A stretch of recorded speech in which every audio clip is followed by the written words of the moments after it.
നമസ്കാരം സുഹൃത്തുക്കളെ, എന്റെ പേര് Aswathy. Welcome to Harshitham edutech. പുതിയ SCERT 8ാം ക്ലാസ് സോഷ്യൽ ചാപ്റ്റർ 1 അധിനിവേശവും ചെറുത്തുനിൽപ്പും. ഇന്ത്യൻ ഹിസ്റ്ററിയുമായി ബന്ധപ്പെട്ട് യൂറോപ്യന്മാരുടെ ആഗമനം, 1857 കലാപം, ഇന്ത്യയിൽ നടന്ന മറ്റ് കലാപങ്ങൾ, ഇവയൊക്കെ ഈ ഒരു ക്ലാസ്സിൽ ഡിസ്കസ് ചെയ്യുന്നുണ്ട്, ഈ ഒരു ചാപ്റ്ററിൽ ഡിസ്കസ് ചെയ്യുന്നുണ്ട്. ക്ലാസ്സിലേക്ക് പോയാലോ. ജെയിംസ് ഫൾഷർ എന്ന ചരിത്രകാരന്റെ ഒരു കുറിപ്പാണ്. അപ്പൊ ഈ കുറിപ്പ് ആദ്യം ഒന്ന് വായിച്ചിരിക്കാം. ഇംഗ്ലീഷ് ഈസ്റ്റ് ഇന്ത്യ കമ്പനി അതിന്റെ ആദ്യത്തെ കപ്പൽ വ്യൂഹം ഇൻഡീസിലേക്ക് അയക്കുന്നത് 1601 ഏപ്രിലിൽ ആയിരുന്നു. 18 മാസങ്ങൾക്ക് ശേഷം കുറച്ച് കപ്പലുകളുടെ പേരാണ് തന്നിരിക്കുന്നത്. അസെൻഷൻ, ഡ്രാഗൺ, ഹെക്ടർ, സൂസൻ എന്നീ 4 കപ്പലുകൾ സുമാത്രയിൽ നിന്നും ജാവയിൽ നിന്നും കുരുമുളകും മറ്റ് ഉൽപ്പന്നങ്ങളുമായി മടങ്ങിയെത്തി. അപ്പോ വലിയൊരു വിജയം തന്നെയായിരുന്നു ഇവര് ഇന്ത്യയിൽ അല്ലെങ്കിൽ ഈസ്റ്റ് ഇൻഡീസിൽ വന്ന് നടത്തിയത്. വലിയൊരു വ്യാപാര വിജയം തന്നെയാണ് ഇംഗ്ലീഷ് ഈസ്റ്റ് ഇന്ത്യ കമ്പനി ഇൻഡീസിൽ നിന്നും നടത്തിയത്. ഈ വിജയത്തെ തുടർന്നാണ് ഇതേ കപ്പലുകൾ 1604 മാർച്ചിൽ 2ാം ദൗത്യത്തിന് പോയത്. മടക്കയാത്രയിൽ 2 കപ്പലുകൾ ഹെക്ടറും സൂസനും ആദ്യം പുറപ്പെട്ടു. പക്ഷേ ഈ സൂസൻ കടലിൽ വെച്ച് തകർന്നു പോയി. പിന്നാലെ മറ്റ് 2 കപ്പലുകൾ അസെൻഷനും ഡ്രാഗണും എത്തി ഹെക്ടറിനെ രക്ഷിക്കുമ്പോഴേക്കും അതിലുണ്ടായിരുന്ന നാവികരൊക്കെ മരണപ്പെട്ടിരുന്നു. 1606 മെയ് മാസത്തിൽ കുരുമുളകും ഗ്രാമ്പുവും ജാതിക്കയും നിറച്ച കപ്പലുകൾ ഇംഗ്ലണ്ടിലെത്തി. സുഗന്ധദ്രവ്യങ്ങളാണ്. അത് നിറച്ച കപ്പലുകൾ ഇംഗ്ലണ്ടിലെത്തി. കമ്പനിയുടെ ലാഭം മുടക്കുമുതലിന്റെ 95%. ഇവിടെ ഇംഗ്ലീഷ് ഈസ്റ്റ് ഇന്ത്യ കമ്പനിയുടെ കാര്യമാണ് പറഞ്ഞിരിക്കുന്നത്. അവര് വന്ന് വ്യാപാരം ചെയ്ത് ലാഭമുണ്ടാക്കിയ കാര്യം. അപ്പോൾ ഇത് എഴുതിയിരിക്കുന്നത് ജെയിംസ് ഫൾഷർ എന്ന ചരിത്രകാരനാണ്. Capitalism a very short introduction എന്ന കൃതിയിൽ പറഞ്ഞിരിക്കുന്ന കാര്യങ്ങളാണിത്. അപ്പൊ ഇതിൽ നിന്ന് എന്ത് മനസ്സിലാക്കി? ഈസ്റ്റ് ഇൻഡീസ് എന്നാൽ ഇന്ത്യ ഉൾപ്പെടെയുള്ള കിഴക്കൻ പ്രദേശങ്ങളെയാണ് ഈസ്റ്റ് ഇൻഡീസ്. ഇന്ത്യ ഉൾപ്പെടെയുള്ള കിഴക്കൻ പ്രദേശങ്ങളെയാണ് ഈസ്റ്റ് ഇൻഡീസ് എന്നതുകൊണ്ട് സൂചിപ്പിക്കുന്നത്. ഇവിടെ ഇംഗ്ലണ്ട് നടത്തിയ വ്യാപാരത്തെക്കുറിച്ചും അവര് ഉണ്ടാക്കിയ നേട്ടത്തെ കുറിച്ചുമാണ് ഇവിടെ തന്നിരിക്കുന്നത്. ഇപ്പൊ യൂറോപ്യന്മാർക്ക് പുരാതന കാലം തൊട്ട് ഏഷ്യ ഉൾപ്പെടെയുള്ള വിവിധ ഭൂഖണ്ഡങ്ങളുമായി വ്യാപാര ബന്ധമുണ്ടായിരുന്നു. അവരിവിടെ വന്ന് കച്ചവടം ചെയ്തു. ഇവിടുത്തെ റോ മെറ്റീരിയൽസ് ഒക്കെ കൊണ്ടുപോയി അത് അവരുടെ രാജ്യത്ത് മെറ്റീരിയൽസ് ആക്കി അല്ലെങ്കിൽ പ്രോഡക്ട്സ് ആക്കി അവര് ആ റോ മെറ്റീരിയൽസിനെ അവരുടെ രാജ്യത്ത് കൊണ്ടുപോയി പ്രോഡക്ട്സ് ആക്കി ഡെവലപ്പ് ചെയ്ത് അത് തിരിച്ച് ഈ രാജ്യങ്ങളിൽ തന്നെ ഇവർ മെറ്റീരിയൽസ് കൊണ്ടുപോയ രാജ്യങ്ങളിൽ തന്നെ വിറ്റഴിക്കുകയുണ്ടായി. അതൊക്കെ നമുക്ക് ഓൾറെഡി അറിയാവുന്ന കാര്യം തന്നെയാണ്. ഇനി കേരള ഹിസ്റ്ററി പഠിക്കുമ്പോൾ നമ്മൾ ആദ്യം പഠിക്കുന്ന ഒരു പോയിന്റ് ഉണ്ട്. കടൽ മാർഗം ഇന്ത്യയിലെത്തിയ അല്ലെങ്കിൽ കേരളത്തിലെത്തിയ യൂറോപ്യന്മാർ ആരാണ്? പോർച്ചുഗീസുകാരാണ്. എന്തുകൊണ്ട് കടൽ മാർഗം അല്ലെങ്കിൽ എന്തുകൊണ്ടൊരു സമുദ്രപാത കണ്ടെത്താൻ യൂറോപ്യന്മാർക്ക് പ്രേരണയായി? അവർക്ക് പ്രേരണ നൽകിയ ഫാക്ട്സ് എന്തൊക്കെയാണ്? ഇതാണ് പ്രധാന കാരണങ്ങൾ. യൂറോപ്യർ കപ്പൽ നിർമ്മാണത്തിലും കപ്പൽ യാത്രയിലും കൈവരിച്ച സാങ്കേതിക പുരോഗതി ഒരു സമുദ്രപാത കണ്ടെത്തുന്നതിലേക്ക് നയിച്ചു. ഭൂമിശാസ്ത്ര പരിജ്ഞാനത്തിലുണ്ടായ വളർച്ച, ദിശ കണ്ടെത്താൻ സഹായിക്കുന്ന കോമ്പസ്, ഭൂപട നിർമ്മാണം എന്നിവയിലുണ്ടായ പുരോഗതി, പുതിയ പ്രദേശങ്ങളെയും അവിടുത്തെ സമ്പത്തിനെയും കുറിച്ച് സഞ്ചാരികളുടെ യാത്രാ വിവരണങ്ങൾ പകർന്ന അറിവ്. അപ്പോൾ സഞ്ചാരികൾ അവർ സഞ്ചരിക്കുക മാത്രമല്ല, അവർ യാത്രയിൽ കണ്ട കാര്യങ്ങൾ കുറിപ്പായിട്ട് രേഖപ്പെടുത്തുകയും ചെയ്തു. ഇത് യൂറോപ്യന്മാരുടെ ശ്രദ്ധയിൽപ്പെടുകയും പുതിയ പ്രദേശങ്ങൾ കണ്ടെത്താൻ വേണ്ടിയിട്ട് അവർക്ക് പ്രചോദനം ഏകുകയും ചെയ്തു. യൂറോപ്പിൽ കുരുമുളകടക്കമുള്ള ഏഷ്യൻ ഉൽപ്പന്നങ്ങൾക്കുണ്ടായ കച്ചവട സാധ്യത, തുർക്കികൾ കോൺസ്റ്റാന്റിനോപ്പിൾ പിടിച്ചടക്കിയത്. അപ്പൊ എന്താണ് ഈ കോൺസ്റ്റാന്റിനോപ്പിൾ എന്നാൽ യൂറോപ്പിനും ഏഷ്യയ്ക്കും ഇടയിലുള്ള ഒരു പ്രധാന കേന്ദ്രമായിരുന്നു കോൺസ്റ്റാന്റിനോപ്പിൾ. അപ്പോ യൂറോപ്പിനും ഏഷ്യയ്ക്കും ഇടയിലുള്ള പ്രധാന കേന്ദ്രമായിരുന്നു കോൺസ്റ്റാന്റിനോപ്പിൾ. ഇതുവഴിയാണ് ഈ ഏഷ്യയും യൂറോപ്പും ഒക്കെ കരമാർഗം വ്യാപാരത്തിൽ ഏർപ്പെട്ടിരുന്നത്. എന്നാൽ 1453 ആയപ്പോൾ തുർക്കികൾ കോൺസ്റ്റാന്റിനോപ്പിൾ പിടിച്ചെടുത്തപ്പോൾ ഇവർക്ക് കരമാർഗം യൂറോപ്പിന് ഏഷ്യയുമായിട്ട് വ്യാപാര ബന്ധത്തിൽ ഏർപ്പെടാൻ പറ്റിയോ? ഇല്ല. അതുകൊണ്ടാണ് ഇവർ സമുദ്രമാർഗം കണ്ടുപിടിക്കാൻ വേണ്ടിയിട്ട് പ്രേരിതരായത്. തുടർന്ന് പാത കണ്ടെത്തുന്നതിന് വേണ്ടി യൂറോപ്യർ നിർബന്ധിതരായി. ഇവിടെ നോക്കൂ, പോർച്ചുഗലിൽ നിന്ന് ആദ്യം എത്തിയ യൂറോപ്യൻസ് പോർച്ചുഗീസുകാരല്ലേ. അപ്പൊ പോർച്ചുഗലിൽ നിന്നും സമുദ്രമാർഗം ഇങ്ങനെയാണ് ഇവിടെ എത്തിച്ചേർന്നത്. വാസ്കോഡ ഗാമ കോഴിക്കോട് കാപ്പാട് തീരത്ത് കപ്പലിറങ്ങിയത്. 15-ാം നൂറ്റാണ്ടിന്റെ അവസാനത്തോടെ യൂറോപ്പിൽ നിന്നും കിഴക്ക് ദിശയിലേക്കുള്ള ഒരു സമുദ്രപാത കണ്ടെത്തുന്നതിലേക്ക് നയിച്ച പ്രധാന ഘടകങ്ങൾ എന്തൊക്കെയാണെന്ന് പറഞ്ഞു. പ്രധാനമായിട്ടും തുർക്കികൾ കോൺസ്റ്റാന്റിനോപ്പിൾ പിടിച്ചെടുത്തതും ഒരു കാരണം തന്നെയാണ്. ഓക്കെ, വാസ്കോഡഗാമയുടെ കപ്പൽ യാത്ര ആരംഭിച്ച സ്ഥലം എവിടെയാണെന്ന് നോക്കൂ. ലിസ്ബൺ. പോർച്ചുഗലിലെ ലിസ്ബണിൽ നിന്നാണ് വാസ്കോഡഗാമ കപ്പൽ യാത്ര ആരംഭിച്ചത്.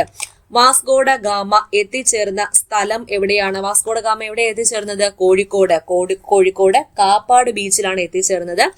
അടുത്ത ചോദ്യം നോക്കൂ. വാസ്കോഡഗാമ പിന്നിട്ട സമുദ്രങ്ങളും വൻകരകളും ഏതൊക്കെയാണ്? അറ്റ്ലാന്റിക് സമുദ്രം പിന്നിട്ടു, ഇന്ത്യൻ മഹാസമുദ്രം പിന്നിട്ടു. വൻകരകൾ ഏതൊക്കെയാ? ആഫ്രിക്ക, യൂറോപ്പ്, ഏഷ്യ എന്നീ വൻകരകളും പിന്നിട്ടാണ് വാസ്കോഡഗാമയും സംഘവും എവിടെ എത്തിച്ചേർന്നത്? കോഴിക്കോട് എത്തിച്ചേർന്നത്. അപ്പൊ പോർച്ചുഗീസുകാരായിരുന്നു കടൽ മാർഗം ഇന്ത്യയിലെത്തിയ ആദ്യത്തെ യൂറോപ്യർ. വാസ്കോഡഗാമയാണ് കടൽ മാർഗം ഇന്ത്യയിലെത്തിയ ആദ്യ പോർച്ചുഗീസുകാരൻ. ഇന്ത്യയിലെത്തിയ വിദേശ ശക്തികൾ ഓർഡർ പറഞ്ഞാൽ എങ്ങനെയാണ്? പോഡാ ബീഫെ. മലയാളത്തിൽ എഴുതാം പോഡാ ബീഫെ എന്നോർത്താൽ മതി. പോഡാ ബീഫെ. Portuguese, Dutch, British, France. അപ്പൊ ഇന്ത്യയിൽ ആധിപത്യം സ്ഥാപിച്ച വിദേശ ശക്തികൾ പോർച്ചുഗീസുകാർ, ഡച്ചുകാർ, ബ്രിട്ടീഷുകാർ, ഫ്രഞ്ചുകാർ. ആദ്യം നോക്കുന്നു പോർച്ചുഗീസുകാരുടെ ഇന്ത്യയിലേക്കുള്ള യാത്ര. ഏത് വർഷം? 1498 കോഴിക്കോട് സമീപമുള്ള കാപ്പാട് എന്ന സ്ഥലത്ത് വാസ്കോഡഗാമയും സംഘവും എത്തിച്ചേർന്നത്. ഈ ഒരു വരവ് കേരളത്തിൽ അല്ലെങ്കിൽ ഇന്ത്യയിലെ തന്നെ യൂറോപ്യൻ ആധിപത്യത്തിന് വഴി തുറക്കുകയുണ്ടായി. അപ്പൊ ഇദ്ദേഹം കോഴിക്കോട് എത്തിച്ചേർന്നപ്പോൾ കോഴിക്കോട് ഭരിച്ചിരുന്നത് സാമൂതിരി രാജവംശമായിരുന്നു. ആ സമയത്ത് ഈ സാമൂതിരിമാർക്ക് വ്യാപാര ബന്ധം ഉണ്ടായിരുന്നത് ആരുമായിട്ടായിരുന്നു? അറബികളുമായിട്ടായിരുന്നു. പോർച്ചുഗീസുകാർ ചെന്നിട്ട് അറബികളെ ഒഴിവാക്കി തങ്ങൾക്ക് വ്യാപാര അനുമതി നൽകണമെന്ന് പറഞ്ഞു. പക്ഷെ പെട്ടെന്നൊരു ശക്തി അല്ലെങ്കിൽ ഒരു യൂറോപ്യൻ കയറി വന്നിട്ട് തങ്ങൾക്ക് വ്യാപാര അനുമതി നൽകണമെന്ന് പറഞ്ഞാൽ സാമൂതിരി ആരായാലും സമ്മതിക്കുമോ? ഇല്ല, സമ്മതിച്ചില്ല. അതുപോലെ തന്നെ സാമൂതിരി ഈ ഒരു ആവശ്യം അംഗീകരിച്ചില്ല. അതുകൊണ്ട് ഗാമ എങ്ങോട്ടേക്ക് പോയി? കണ്ണൂരിലെ കോലത്തിരി രാജാവിനെ കാണാൻ വേണ്ടി പോയി. അദ്ദേഹം വ്യാപാര അനുമതി കൊടുക്കാം എന്ന് ഉറപ്പ് നൽകുകയും കുരുമുളക് ഉൾപ്പെടെയുള്ള ഉൽപ്പന്നങ്ങൾ ശേഖരിച്ച് വാസ്കോഡഗാമ പോർച്ചുഗലിലേക്ക് തിരിച്ചു പോവുകയും ചെയ്തു. പക്ഷെ വാസ്കോഡഗാമ വെറും കൈയോടെയല്ല പോയത്. വാസ്കോഡഗാമയുടെ യാത്രയ്ക്ക് ചെലവായ തുകയുടെ 60 ഇരട്ടിയിലധികം മൂല്യമുള്ള ചരക്കുകളുമായിട്ടാണ് ഗാമയും സംഘവും തിരിച്ച് പോർച്ചുഗൽ അല്ലെങ്കിൽ ലിസ്ബണിലേക്ക് പോയത്. അപ്പൊ ഗാമയുടെ ഈ ഉണ്ടാക്കിയ ഒരു നേട്ടം അല്ലെങ്കിൽ ഇന്ത്യയിലേക്കുള്ള വരവിലൂടെ ഉണ്ടായ ലാഭം ഇന്ത്യയിലേക്ക് കൂടുതൽ കച്ചവടക്കാരെ വരാൻ വേണ്ടി പ്രേരിപ്പിച്ചു. അപ്പൊ സാമൂതിരി പോർച്ചുഗീസുകാർക്ക് വ്യാപാര കുത്തക നൽകാത്തത് കൊണ്ട് തന്നെ പോർച്ചുഗീസുകാർക്ക് സാമൂതിരിയുമായിട്ട് സംഘർഷങ്ങൾ ഉണ്ടായിരുന്നു. സാമൂതിരിയും വെറുതെ ഇരുന്നില്ല. സാമൂതിരിയുടെ നാവിക തലവന്മാരായിരുന്നു കുഞ്ഞാലി മരക്കാർ. ഈ കുഞ്ഞാലി മരക്കാരിൽ നിന്നും നല്ല രീതിയിലുള്ള ശക്തമായ എതിർപ്പ് പോർച്ചുഗീസുകാർക്കും നേരിടേണ്ടി വന്നു. കുഞ്ഞാലി മരക്കാന്മാരുടെ കാലശേഷം പോർച്ചുഗീസുകാർക്ക് ഇന്ത്യയിൽ നിന്ന് കാര്യമായ ഭീഷണി ഉണ്ടായതും ഇല്ല. അപ്പൊ സാമൂതിരിയെ രക്ഷിച്ചുകൊണ്ടിരുന്നത് സാമൂതിരിയുടെ നാവിക തലവന്മാരായിരുന്ന കുഞ്ഞാലി മരക്കാർമാരാണ്. ഈ കുഞ്ഞാലി മരക്കാർ എന്നത് ഒരു സ്ഥാന പേരാണ്. പോർച്ചുഗീസുകാരുടെ ആക്രമണങ്ങളെ ചെറുത്ത് സാമൂതിരിയെയും പശ്ചിമ തീരങ്ങളെയും ഒക്കെ സംരക്ഷിച്ചിരുന്നത് കുഞ്ഞാലി മരക്കാന്മാരാണ്. ഈ കുഞ്ഞാലി മരക്കാന്മാർ 4 പേരുണ്ടായിരുന്നു. അതിൽ പ്രധാനിയായിരുന്നു കുഞ്ഞാലി മൂന്നാമനായിരുന്നു പ്രധാനി. പോർച്ചുഗീസുകാരെ പരാജയപ്പെടുത്തി ചാലിയം കോട്ട പിടിച്ചെടുത്തത് ആരായിരുന്നു എന്ന് ചോദിച്ചാൽ കുഞ്ഞാലി മരക്കാർ മൂന്നാമനായിരുന്നു.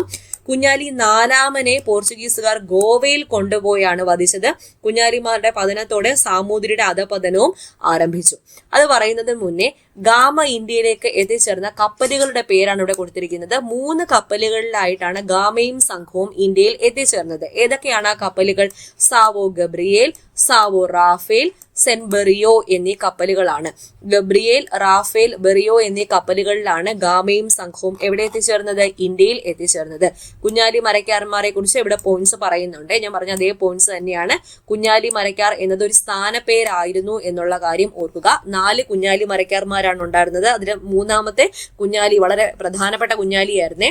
പോർച്ചുഗീസുകാരെ പരാജയപ്പെടുത്തി ചാലിയൻകോട്ട പിടിച്ചെടുത്ത കുഞ്ഞാലി ആരാണെന്ന് ചോദിച്ചാൽ കുഞ്ഞാലി മൂന്നാമനായിരുന്നു. പോർച്ചുഗീസുകാരുടെ വരവ് ഇന്ത്യയിൽ സൃഷ്ടിച്ച ഫലങ്ങൾ എന്തൊക്കെയാണ്? നമ്മൾ ഇന്ന് യൂസ് ചെയ്യുന്ന കുറച്ച് വേർഡ്സ് ഉണ്ടല്ലോ, മേശ, അതുപോലെ കസേര, അലമാര, ജനൽ, പേന, ചാക്ക്, ഈ വാക്കുകളൊക്കെ പോർച്ചുഗീസുകാരുടെ സംഭാവനയാണ്. അതിന്റെ ചിത്രങ്ങളാണ് കാണിച്ചിരിക്കുന്നത്. മേശ, chair, cupboard, window, pen, sack അഥവാ ചാക്ക്. അപ്പോൾ മലയാളം പേരാണ് ഈ മേശ, കസേര, അലമാര, ജനൽ, പേന, ചാക്ക്. പോർച്ചുഗീസില് മേശ എന്നാൽ മേശ, MESA തന്നെയാണ്. കസേര എന്നാൽ കഡ്രീറ എന്നാണ് പറയുന്നത്, CADEIRA, കഡ്രീറ. അതിൽ നിന്നാണ് കസേര എന്ന വാക്ക് ഉടലെടുത്തത്. അൽമിറ എന്ന് പറയത്തില്ലേ, അലമാരെ അൽമിറ എന്ന് പറയും, അത് പോർച്ചുഗീസ് വേർഡാണ്. അതുപോലെ ജനൽ, ജനേല എന്നാണ് പോർച്ചുഗീസ് വാക്ക്, അതിൽ നിന്നാണ് നമുക്ക് ജനൽ എന്ന് പറയാൻ തുടങ്ങിയത്. പേന, പേന എന്ന് തന്നെയാണ് പോർച്ചുഗീസ്, PENA ആണ്. ചാക്ക്, സാക്കോ എന്നതാണ് പോർച്ചുഗീസ് വേർഡ്, അതാണ് നമ്മൾ ചാക്ക് എന്ന് ഉപയോഗിക്കുന്നത്. അപ്പോൾ പോർച്ചുഗീസിന്റെ സംഭാവനകളാണ് ഈ പേരുകളൊക്കെ, ഓർക്കുക. മാനുവൽ കോട്ടയുടെ ഒരു ഭാഗമാണ് മാനുവൽ കോട്ട. മാനുവൽ കോട്ട നിർമ്മിച്ചത് ആരാണ്? പോർച്ചുഗീസുകാരാണ്, അല്ലെങ്കിൽ യൂറോപ്യന്മാർ ഇന്ത്യയിൽ നിർമ്മിച്ച ആദ്യത്തെ കോട്ടയാണ് മാനുവൽ കോട്ട. കൊച്ചിയിലാണ് സ്ഥാപിച്ചത്. പോർച്ചുഗീസുകാർ ഇന്ത്യക്ക് നൽകിയ സംഭാവനകളാണ് അടുത്ത പറയുന്നത്. നമുക്ക് കോൺട്രിബ്യൂഷൻസ് ഓഫ് യൂറോപ്യൻസ് സിലബസിലുള്ള ടോപ്പിക് അല്ലേ, അപ്പോൾ ഇതൊന്ന് ജസ്റ്റ് ഓർത്തിരിക്കാം. ഇന്ത്യയും പോർച്ചുഗീസുകാരുമായുള്ള ബന്ധത്തിന്റെ സ്വാധീന ഫലമായി പോർച്ചുഗീസ് ഭാഷയിൽ നിന്ന് ഈ പദങ്ങൾ മലയാള ഭാഷയ്ക്ക് ലഭിച്ചു. നേരത്തെ പറഞ്ഞ മേശയും കസേരയും അതുപോലെ കടലാസും ലേലം, ചാക്ക്, അലമാര, ജനൽ, പേന ഇവയൊക്കെ പോർച്ചുഗീസ് ഭാഷയിൽ നിന്ന് മലയാള ഭാഷയ്ക്ക് കിട്ടിയതാണ്. പിന്നെയും കുറച്ച് കോൺട്രിബ്യൂഷൻസ് ഉണ്ടായിരുന്നു, അതാണ് അടുത്ത് കൊടുത്തിരിക്കുന്നത്. കശുമാവിനെ പറയുന്ന മറ്റൊരു പേരെന്താണ്? പറങ്കിമാവ്. പറങ്കികൾ എന്നറിയപ്പെടുന്നത് പോർച്ചുഗീസുകാരല്ലേ. അപ്പോൾ പറങ്കിമാവ് അല്ലെങ്കിൽ കശുമാവ് എന്ന പദം എവിടെ നിന്നാണ് വന്നത്? പോർച്ചുഗീസ് ഭാഷയിൽ നിന്നാണ് വന്നത്. അതുകൊണ്ട് തന്നെ ഈ കശുമാവും പപ്പായയും പേരക്കയും പൈനാപ്പിളും ഒക്കെ ഇന്ത്യക്ക് അല്ലെങ്കിൽ കേരളീയർക്ക് പരിചയപ്പെടുത്തിയത് പോർച്ചുഗീസുകാരാണ്. ഇന്ത്യയിലെ ആദ്യത്തെ യൂറോപ്യൻ കോട്ട, അതായത് മാനുവൽ കോട്ട, കൊച്ചിയിൽ സ്ഥാപിച്ചത് പോർച്ചുഗീസുകാരാണ്. കൊച്ചി, ഗോവ, ദാമൻ ദിയു എന്നീ പ്രദേശങ്ങൾ പോർച്ചുഗീസ് ആധിപത്യത്തിന് കീഴിലായി. അച്ചടി വിദ്യ പ്രചരിപ്പിച്ചത് പോർച്ചുഗീസുകാരാണ്. ചവിട്ട് നാടകം ആരുടെ സംഭാവനയായിരുന്നു? ഏത് യൂറോപ്യൻ ശക്തിയുടെ സംഭാവനയായിരുന്നു എന്ന് ചോദിച്ചാൽ പോർച്ചുഗീസുകാരുടെ സംഭാവനയാണ്. മാർഗം കളി, സുറിയാനി ക്രിസ്ത്യാനികളുടെ ഇടയിൽ പ്രചാരത്തിലുള്ള മാർഗം കളി ആരാണ് പ്രചരിപ്പിച്ചത്? പോർച്ചുഗീസുകാരാണ്. യൂറോപ്യൻ ശൈലിയിലുള്ള കെട്ടിട നിർമ്മാണം ആരംഭിച്ചു. യൂറോപ്യൻ പടക്കോപ്പുകളും യുദ്ധമുറകളും അഭ്യസിപ്പിച്ചു. ക്രൈസ്തവ മത പഠന കേന്ദ്രങ്ങൾ ആരംഭിച്ചു. ഇതൊക്കെ പോർച്ചുഗീസുകാരുടെ സംഭാവനകളായിരുന്നു എന്ന് ഓർത്തിരിക്കുക. ഈ പോർച്ചുഗീസ് ബന്ധം ഇന്ത്യയിലെ വ്യത്യസ്ത മേഖലകളിൽ ചെലുത്തിയ സ്വാധീനങ്ങൾ എന്തൊക്കെയാണ്? ഇവിടെ 4 മേഖലകൾ കൊടുത്തിട്ടുണ്ട്. രാഷ്ട്രീയ മേഖല, കാർഷിക മേഖല, വിജ്ഞാന മേഖല, സാംസ്കാരിക മേഖല. രാഷ്ട്രീയ മേഖലയിൽ ചെലുത്തിയ മാറ്റങ്ങൾ എന്തൊക്കെ? നേരത്തെ പറഞ്ഞ ഇന്ത്യയിലെ ആദ്യത്തെ യൂറോപ്യൻ കോട്ടയായ മാനുവൽ കോട്ട സ്ഥാപിച്ചു. പിന്നെ മറ്റൊരു മാറ്റം, കൊച്ചി, ഗോവ, ദാമൻ ദിയു എന്നീ പ്രദേശങ്ങൾ പോർച്ചുഗീസ് ആധിപത്യത്തിന് കീഴിലായി. യൂറോപ്യൻ പടക്കോപ്പുകളും യുദ്ധമുറകളും അഭ്യസിപ്പിച്ചു. ഇവയൊക്കെ രാഷ്ട്രീയ മേഖലയിൽ ചെലുത്തിയ സ്വാധീനങ്ങളാണ്. കാർഷിക മേഖല പറയുമ്പോൾ കശുമാവ് അഥവാ പറങ്കിമാവ്, പപ്പായ, പേരയ്ക്ക, പൈനാപ്പിൾ തുടങ്ങിയവ പരിചയപ്പെടുത്തി. വിജ്ഞാന മേഖലയിലേക്ക് പോകുമ്പോൾ അച്ചടി വിദ്യ പ്രചരിപ്പിച്ചു. ക്രൈസ്തവ മത പഠന കേന്ദ്രങ്ങൾ ആരംഭിച്ചു. സാംസ്കാരിക മേഖലയിലേക്ക് പോകുമ്പോൾ ചവിട്ട് നാടകം, മാർഗം കളി തുടങ്ങിയ കലാരൂപങ്ങൾ പ്രചരിപ്പിച്ചു. യൂറോപ്യൻ ശൈലിയിലുള്ള കെട്ടിട നിർമ്മാണം ആരംഭിച്ചു. അപ്പൊ ഈ 4 മേഖലയിലും പോർച്ചുഗീസുകാർ ചെലുത്തിയ സ്വാധീനം കിട്ടിയല്ലോ. നേരത്തെ പറഞ്ഞ കാര്യങ്ങൾ 4 മേഖലയായിട്ട് തിരിച്ചു പറഞ്ഞു എന്ന് മാത്രം. ഇനി അടുത്ത ശക്തിയിലേക്ക് പോകാം, ഡച്ചുകാർ. ഇവിടെ ഒരു പോയിന്റ് കൂടെ നിങ്ങൾ ഓർത്തിരിക്കുക. പോർച്ചുഗീസ് ഒക്കുപ്പൈഡ് ടെറിട്ടറീസ് ഏതൊക്കെയാണ്? പോർച്ചുഗീസ് അധിനിവേശ പ്രദേശങ്ങൾ ഏതൊക്കെയാണെന്ന് ചോദിച്ചാൽ കൊച്ചി, ഗോവ, ദാമൻ ദിയു. കൊച്ചി, ഗോവ, ദാമൻ ദിയു. ഓക്കെ, ഡച്ചുകാരിലേക്ക് പോയാലോ? ഡച്ച് എന്നാൽ ഹോളണ്ടിൽ നിന്നുള്ള ആൾക്കാർ അഥവാ നെതർലൻഡ്സിൽ നിന്നുള്ള ആൾക്കാരാണ്. പോർച്ചുഗീസുകാരെ തുടർന്ന് ഇന്ത്യയിലേക്ക് എത്തിച്ചേർന്നത് ഇവരായിരുന്നു. ഈ ഡച്ചുകാർ എന്നാണ് ഇവർ അറിയപ്പെട്ടിരുന്നത്. അപ്പൊ ഇവര് ഏതൊക്കെ പ്രധാന വാണിജ്യ കേന്ദ്രങ്ങളിലാണ് സ്വാധീനം ചെലുത്തിയിരുന്നത്, അല്ലെങ്കിൽ ഡച്ചുകാരുടെ ഇന്ത്യയിലെ പ്രധാന വാണിജ്യ കേന്ദ്രങ്ങൾ ഏതൊക്കെയാണ്? നാഗപട്ടണം, ബറോച്ച്, അഹമ്മദാബാദ്, ചിൻസുര. ഈ ചിൻസുര ഓർത്തിരിക്കുക, ഇമ്പോർട്ടന്റ് ആണ്. നാഗപട്ടണം, ബറോച്ച്, അഹമ്മദാബാദ്, ചിൻസുര എന്നിവയായിരുന്നു ഡച്ചുകാരുടെ ഇന്ത്യയിലെ പ്രധാന വാണിജ്യ കേന്ദ്രങ്ങൾ. കച്ചവട ആധിപത്യത്തിനായുള്ള മത്സരത്തിൽ ഡച്ചുകാർ പോർച്ചുഗീസുകാരെ പരാജയപ്പെടുത്തുകയും ചെയ്തു. നാഗപട്ടണം ഏത് സംസ്ഥാനം? തമിഴ്നാട്. ബറോച്ച് ഏത് സംസ്ഥാനം? ഗുജറാത്ത്. അഹമ്മദാബാദ് ഗുജറാത്ത്. ചിൻസുര വെസ്റ്റ് ബംഗാൾ. ഇതും കൂടി ഓർക്കുക. കുളച്ചൽ യുദ്ധം, ബാറ്റിൽ ഓഫ് കുളച്ചൽ നടന്ന വർഷം ഏതാ? 1741 കുളച്ചൽ യുദ്ധത്തിൽ ഏറ്റുമുട്ടിയത് തിരുവിതാംകൂർ ഭരണാധികാരിയായിരുന്ന മാർത്താണ്ഡവർമ്മയും ഡച്ചുകാരും തമ്മിലാണ്. ഈ യുദ്ധത്തിന് ഏറ്റവും വലിയ പ്രത്യേകതയുണ്ട്. ഒരു യൂറോപ്യൻ ശക്തി ഇന്ത്യൻ ഭരണാധികാരിയോട് പരാജയപ്പെട്ട ആദ്യത്തെ യുദ്ധം. ഒരു യൂറോപ്യൻ ശക്തി ഇന്ത്യൻ ഭരണാധികാരിയോട് പരാജയപ്പെട്ട ആദ്യത്തെ യുദ്ധമായിരുന്നു ബാറ്റിൽ ഓഫ് കുളച്ചൽ അഥവാ കുളച്ചൽ യുദ്ധം. ഓർക്കുക, കുളച്ചൽ യുദ്ധ സ്മാരകത്തിന്റെ ചിത്രമാണ് ഇവിടെ കാണിച്ചിരിക്കുന്നത്. അപ്പോ കുളച്ചൽ യുദ്ധത്തിൽ ഏറ്റുമുട്ടിയത് മാർത്താണ്ഡവർമ്മയും ഡച്ചുകാരുമാണ്. ഈ യുദ്ധത്തിൽ പരാജയപ്പെട്ടത് ഡച്ചുകാരാണ്. ഈ യുദ്ധത്തിൽ പരാജയപ്പെട്ടതോടുകൂടിയാണ് ഡച്ചുകാർക്ക് ഇന്ത്യയിലെ ആധിപത്യം നഷ്ടപ്പെട്ടത്. ഹോർത്തൂസ് മലബാറിക്കസ് എന്നത് ഡച്ചുകാരുടെ സംഭാവനയാണ്. ഇവിടെ ഹോർത്തൂസ് മലബാറിക്കസിന്റെ കവർ ചിത്രമാണ് കാണിച്ചിരിക്കുന്നത്. ഹോർത്തൂസ് മലബാറിക്കസിന്റെ പ്രതിപാദ്യ വിഷയം എന്താണ് എന്ന് ചോദിച്ചാൽ മലബാറിലെ ഔഷധ സസ്യങ്ങളെ കുറിച്ച് പ്രതിപാദിക്കുന്ന പുസ്തകമാണ് ഹോർത്തൂസ് മലബാറിക്കസ്. ആരുടെ സംഭാവനയാണ്? ഡച്ചുകാരുടെ ഏറ്റവും വലിയ സംഭാവനയാണ് ഹോർത്തൂസ് മലബാറിക്കസ്. ഇതിൽ എത്ര ഔഷധ സസ്യങ്ങളെ കുറിച്ചാണ് പ്രതിപാദിക്കുന്നത് എന്ന് ചോദിച്ചാൽ 742 ഔഷധ സസ്യങ്ങളെ കുറിച്ചാണ് പ്രതിപാദിക്കുന്നത്. ഈ ഒരു ഗ്രന്ഥം തയ്യാറാക്കുന്നതിൽ പ്രധാന പങ്ക് വഹിച്ച ഡച്ച് ഗവർണർ ആരാണെന്ന് ചോദിച്ചാൽ ഹെൻറിക് വാൻ റീഡ് ആണ്. Henrique van read. ഇതിന്റെ രചനയ്ക്ക് അദ്ദേഹത്തെ സഹായിച്ച മലയാളി വൈദ്യന്റെ പേര് ഇട്ടി അച്യുതൻ എന്നാണ്. ഇട്ടി അച്യുതൻ. കൂടാതെ 3 ഭട്ടുമാരും ഇതിൽ പങ്കാളികളായി. ഈ 3 ഭട്ടുമാരുടെ പേര് ഓർക്കുക. അപ്പുഭട്ട്, രംഗഭട്ട്, വിനായകഭട്ട് എന്നിവരും ഇതില് പങ്കാളികളായി. മറ്റൊരു പ്രധാനപ്പെട്ട ചോദ്യം, PSC എപ്പോഴും ചോദിക്കുന്ന ചോദ്യം, മലയാള അക്ഷരങ്ങൾ അച്ചടിയിൽ പതിഞ്ഞ ആദ്യത്തെ പുസ്തകം ഏതാണെന്ന് ചോദിച്ചാൽ ഹോർത്തൂസ് മലബാറിക്കസ് ആണ്. മലയാള അക്ഷരങ്ങൾ അച്ചടിയിൽ പതിഞ്ഞ ആദ്യത്തെ പുസ്തകം ഏതാണ്? Hortus Malabaricus. കൂടാതെ ഈ ഒരു കൃതി, ഇത് ഡച്ചുകാര് തയ്യാറാക്കിയ കൃതിയല്ലേ, ഇതിനെ ഇംഗ്ലീഷ് ഭാഷയിലും മലയാള ഭാഷയിലേക്കും വിവർത്തനം ചെയ്തത് ആരാണ്? ഡോക്ടർ KS മണിലാലാണ്. Doctor KS Manilal. T Achuthan എന്ന നാട്ടുവൈദ്യനെ കുറിച്ച് ഇവിടെ പരാമർശിക്കുന്നുണ്ട്. ആലപ്പുഴ ജില്ലയിലെ ചേർത്തല താലൂക്കിലെ കടക്കരപ്പള്ളി ഗ്രാമത്തിൽ ഒരു പാരമ്പര്യ വൈദ്യ കുടുംബത്തിൽ ജനിച്ച പ്രഗത്ഭനായ നാട്ടുവൈദ്യനായിരുന്നു ആര്? ഇട്ടി അച്യുതൻ. ഇവിടെ ഒരു ചിത്രം കാണിച്ചിട്ടുണ്ട്. ഹോർത്തൂസ് മലബാറിക്കസിലെ ഒരു പേജാണ്. ഇത് ഏത് സസ്യത്തിന്റെ ചിത്രമാണെന്ന് അറിയാലോ? ഇത് ചൂണ്ടപ്പനയുടെ ചിത്രമാണ്. ഓർക്കുക, ചൂണ്ടപ്പന എന്നാൽ പനവർഗത്തിൽപ്പെട്ട ഒരു വൃക്ഷമാണ്. ഒറ്റത്തടിയായിട്ട് വളരുന്ന ഒരു മരമാണ്. ഈ മരത്തിന്റെ ഇലകളും അതുപോലെ തണ്ടുമൊക്കെ ആനകൾക്ക് ഭക്ഷണമായിട്ട് കൊടുക്കാറുണ്ട്. ആനപ്പന, ഒലട്ടി എന്ന പേരിലും അറിയപ്പെടുന്നുണ്ട്. ആനപ്പന, ഒലട്ടി എന്ന പേരിലൊക്കെ അറിയപ്പെടുന്ന ചൂണ്ടപ്പനയുടെ ചിത്രമാണ് ഇവിടെ കാണിച്ചിരിക്കുന്നത്. അപ്പോൾ ഡച്ച് അധിനിവേശ പ്രദേശങ്ങൾ ഏതൊക്കെയാ? നേരത്തെ പറഞ്ഞ ഓർത്തെ, നാഗപട്ടണം, ചിൻസുര, അഹമ്മദാബാദ്, ബറോച്ച്. അഹമ്മദാബാദും ബറോച്ചും ഗുജറാത്തിലെ സ്ഥലങ്ങളാണ്, പ്രദേശങ്ങളാണ്. നാഗപട്ടണം തമിഴ്നാട്, ചിൻസുര വെസ്റ്റ് ബംഗാൾ. അടുത്തത് ഫ്രഞ്ചുകാര്. ഡച്ചുകാർക്ക് ശേഷം എത്തിയ ആൾക്കാരാണ് ആര്? ഫ്രഞ്ചുകാര്. അടുത്തത് ഫ്രഞ്ചുകാരെ പറ്റി നോക്കാം.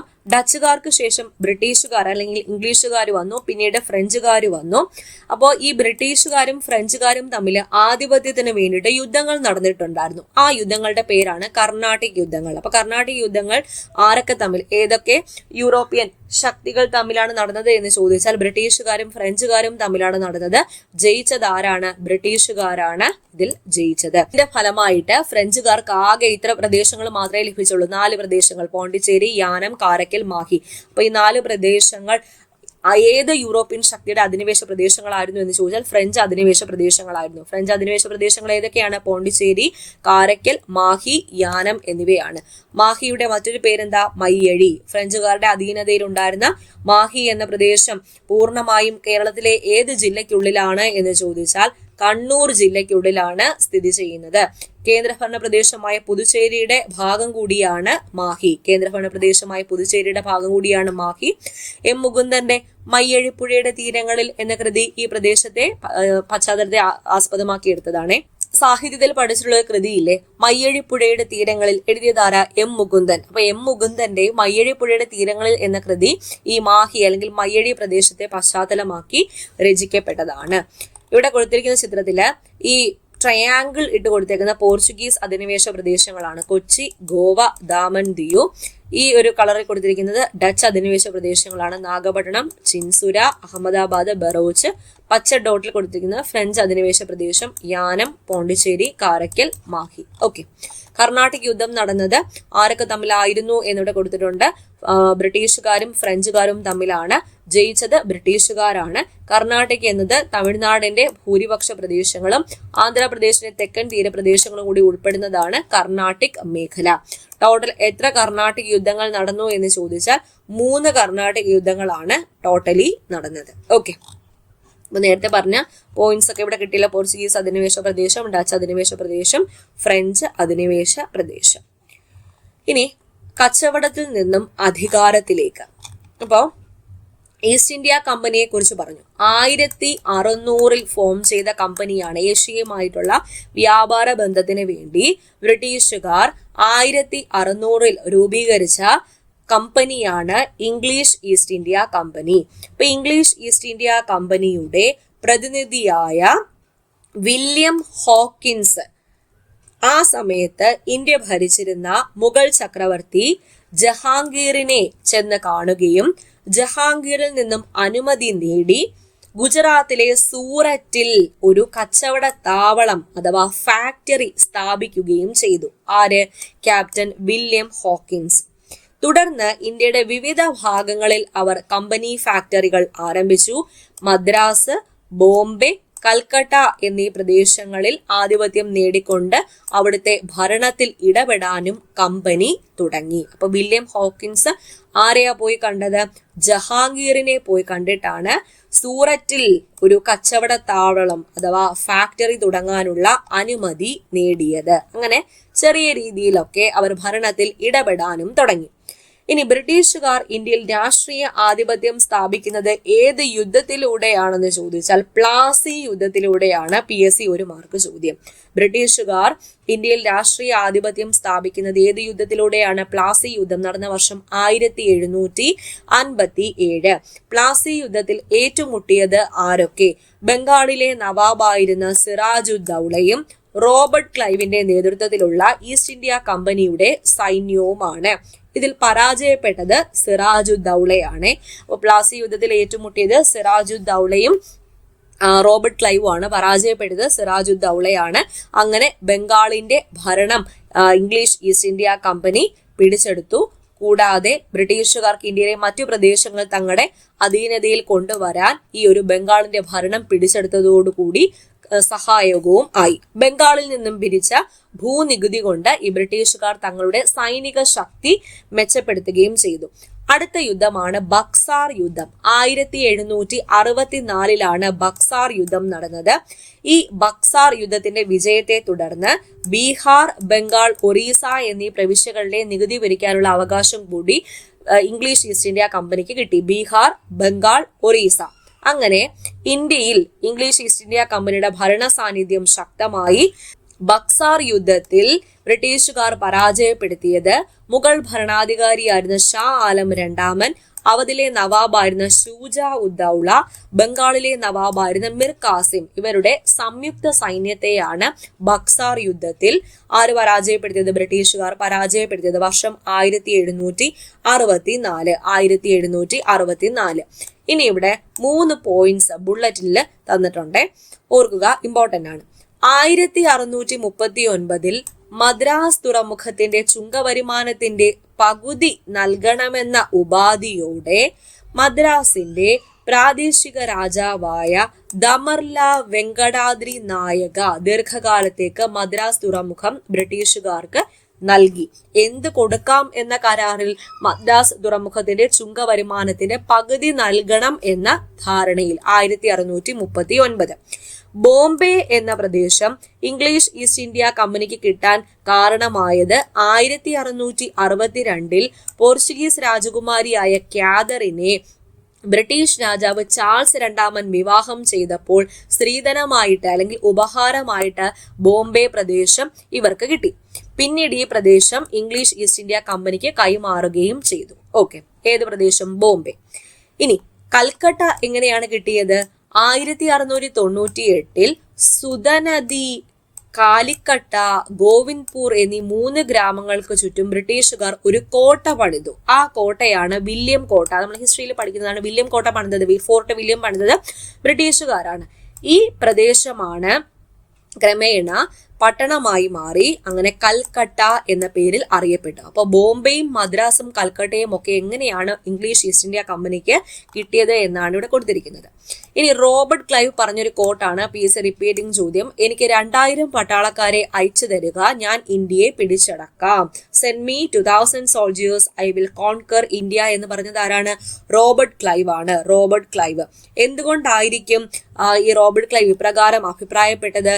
ഇന്ത്യൻ നാട്ടുരാജ്യങ്ങളിലെ അനൈക്യം, ഓരോരുത്തർക്കും അധികാരം വേണം, അവർ തമ്മിൽ അടിയുവാണ്. അങ്ങനെ അനൈക്യം, ബ്രിട്ടീഷുകാരുടെ മെച്ചപ്പെട്ട സൈനിക സാങ്കേതിക വിദ്യ, ഇന്ത്യയിൽ രാഷ്ട്രീയ അധികാരം സ്ഥാപിക്കാൻ, അതുപോലെ സാമ്പത്തിക ചൂഷണം, ഇവയൊക്കെ കൊണ്ട് തന്നെയാണ് എനിക്ക് 2000 പട്ടാളക്കാരെ അയച്ചു തന്നാൽ ഇന്ത്യയെ പിടിച്ചടക്കാമെന്ന് റോബർട്ട് ക്ലൈവ് പറഞ്ഞത്. നാട്ടുരാജ്യങ്ങളും കമ്പനിയും തമ്മിൽ യുദ്ധങ്ങൾ നടന്നിട്ടുണ്ടായിരുന്നു. ആ യുദ്ധങ്ങളാണ് ആംഗ്ലോ മൈസൂർ യുദ്ധങ്ങൾ, ആംഗ്ലോ മറാത്ത യുദ്ധങ്ങൾ, ആംഗ്ലോ സിഖ് യുദ്ധങ്ങൾ. ആദ്യത്തെ നോക്കാം, ആംഗ്ലോ മൈസൂർ യുദ്ധം. ദക്ഷിണേന്ത്യയിലെ നാട്ടുരാജ്യമായ മൈസൂരും ഇംഗ്ലീഷ് ഈസ്റ്റ് ഇന്ത്യ കമ്പനിയും തമ്മിൽ നടന്നതാണ് ആംഗ്ലോ മൈസൂർ യുദ്ധം. എത്ര ആംഗ്ലോ മൈസൂർ യുദ്ധമാണ് നടന്നത്? 4 എണ്ണമാണ് നടന്നത്. മെയിനായിട്ട് യുദ്ധം നടത്തിയത് മൈസൂർ ഭരണാധികാരിയായ ഹൈദരലിയും അദ്ദേഹത്തിന്റെ മകനായ ടിപ്പു സുൽത്താനുമാണ്. 4 തവണ കമ്പനിയും മൈസൂർ സുൽത്താൻമാരും തമ്മിൽ ഏറ്റുമുട്ടി. 1782 ആയപ്പോഴത്തേക്കും ഹൈദരലി മരിച്ചു. ടിപ്പു സുൽത്താൻ ഹൈദരലിയുടെ മരണശേഷം മൈസൂർ സേനയെ നയിച്ചു. 1999 ആയപ്പോൾ 4ാം മൈസൂർ യുദ്ധത്തിൽ ടിപ്പു സുൽത്താനെ ബ്രിട്ടീഷുകാരുടെ പട കീഴടക്കി, വധിച്ചു. ഓക്കെ, അതാണ് ആംഗ്ലോ മൈസൂർ യുദ്ധം.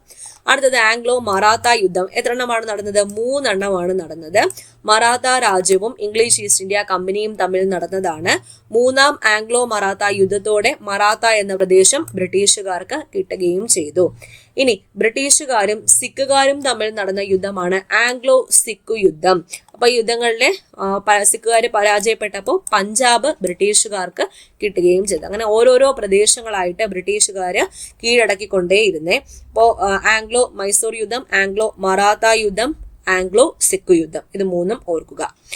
ഇനി ബ്രിട്ടീഷുകാർ ഇന്ത്യയിൽ നടപ്പിലാക്കിയ നികുതി നയങ്ങളാണ് അടുത്ത് നോക്കാൻ പോകുന്നത്.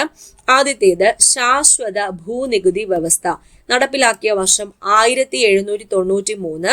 ഇംഗ്ലീഷിലെ പെർമനന്റ് ലാൻഡ് റവന്യൂ സെറ്റിൽമെന്റ് എന്ന് പറയും. ഇത് നടപ്പിലാക്കിയ വ്യക്തി ആരാണെന്ന് ചോദിച്ചാൽ കോൺവാലിസ് പ്രഭു.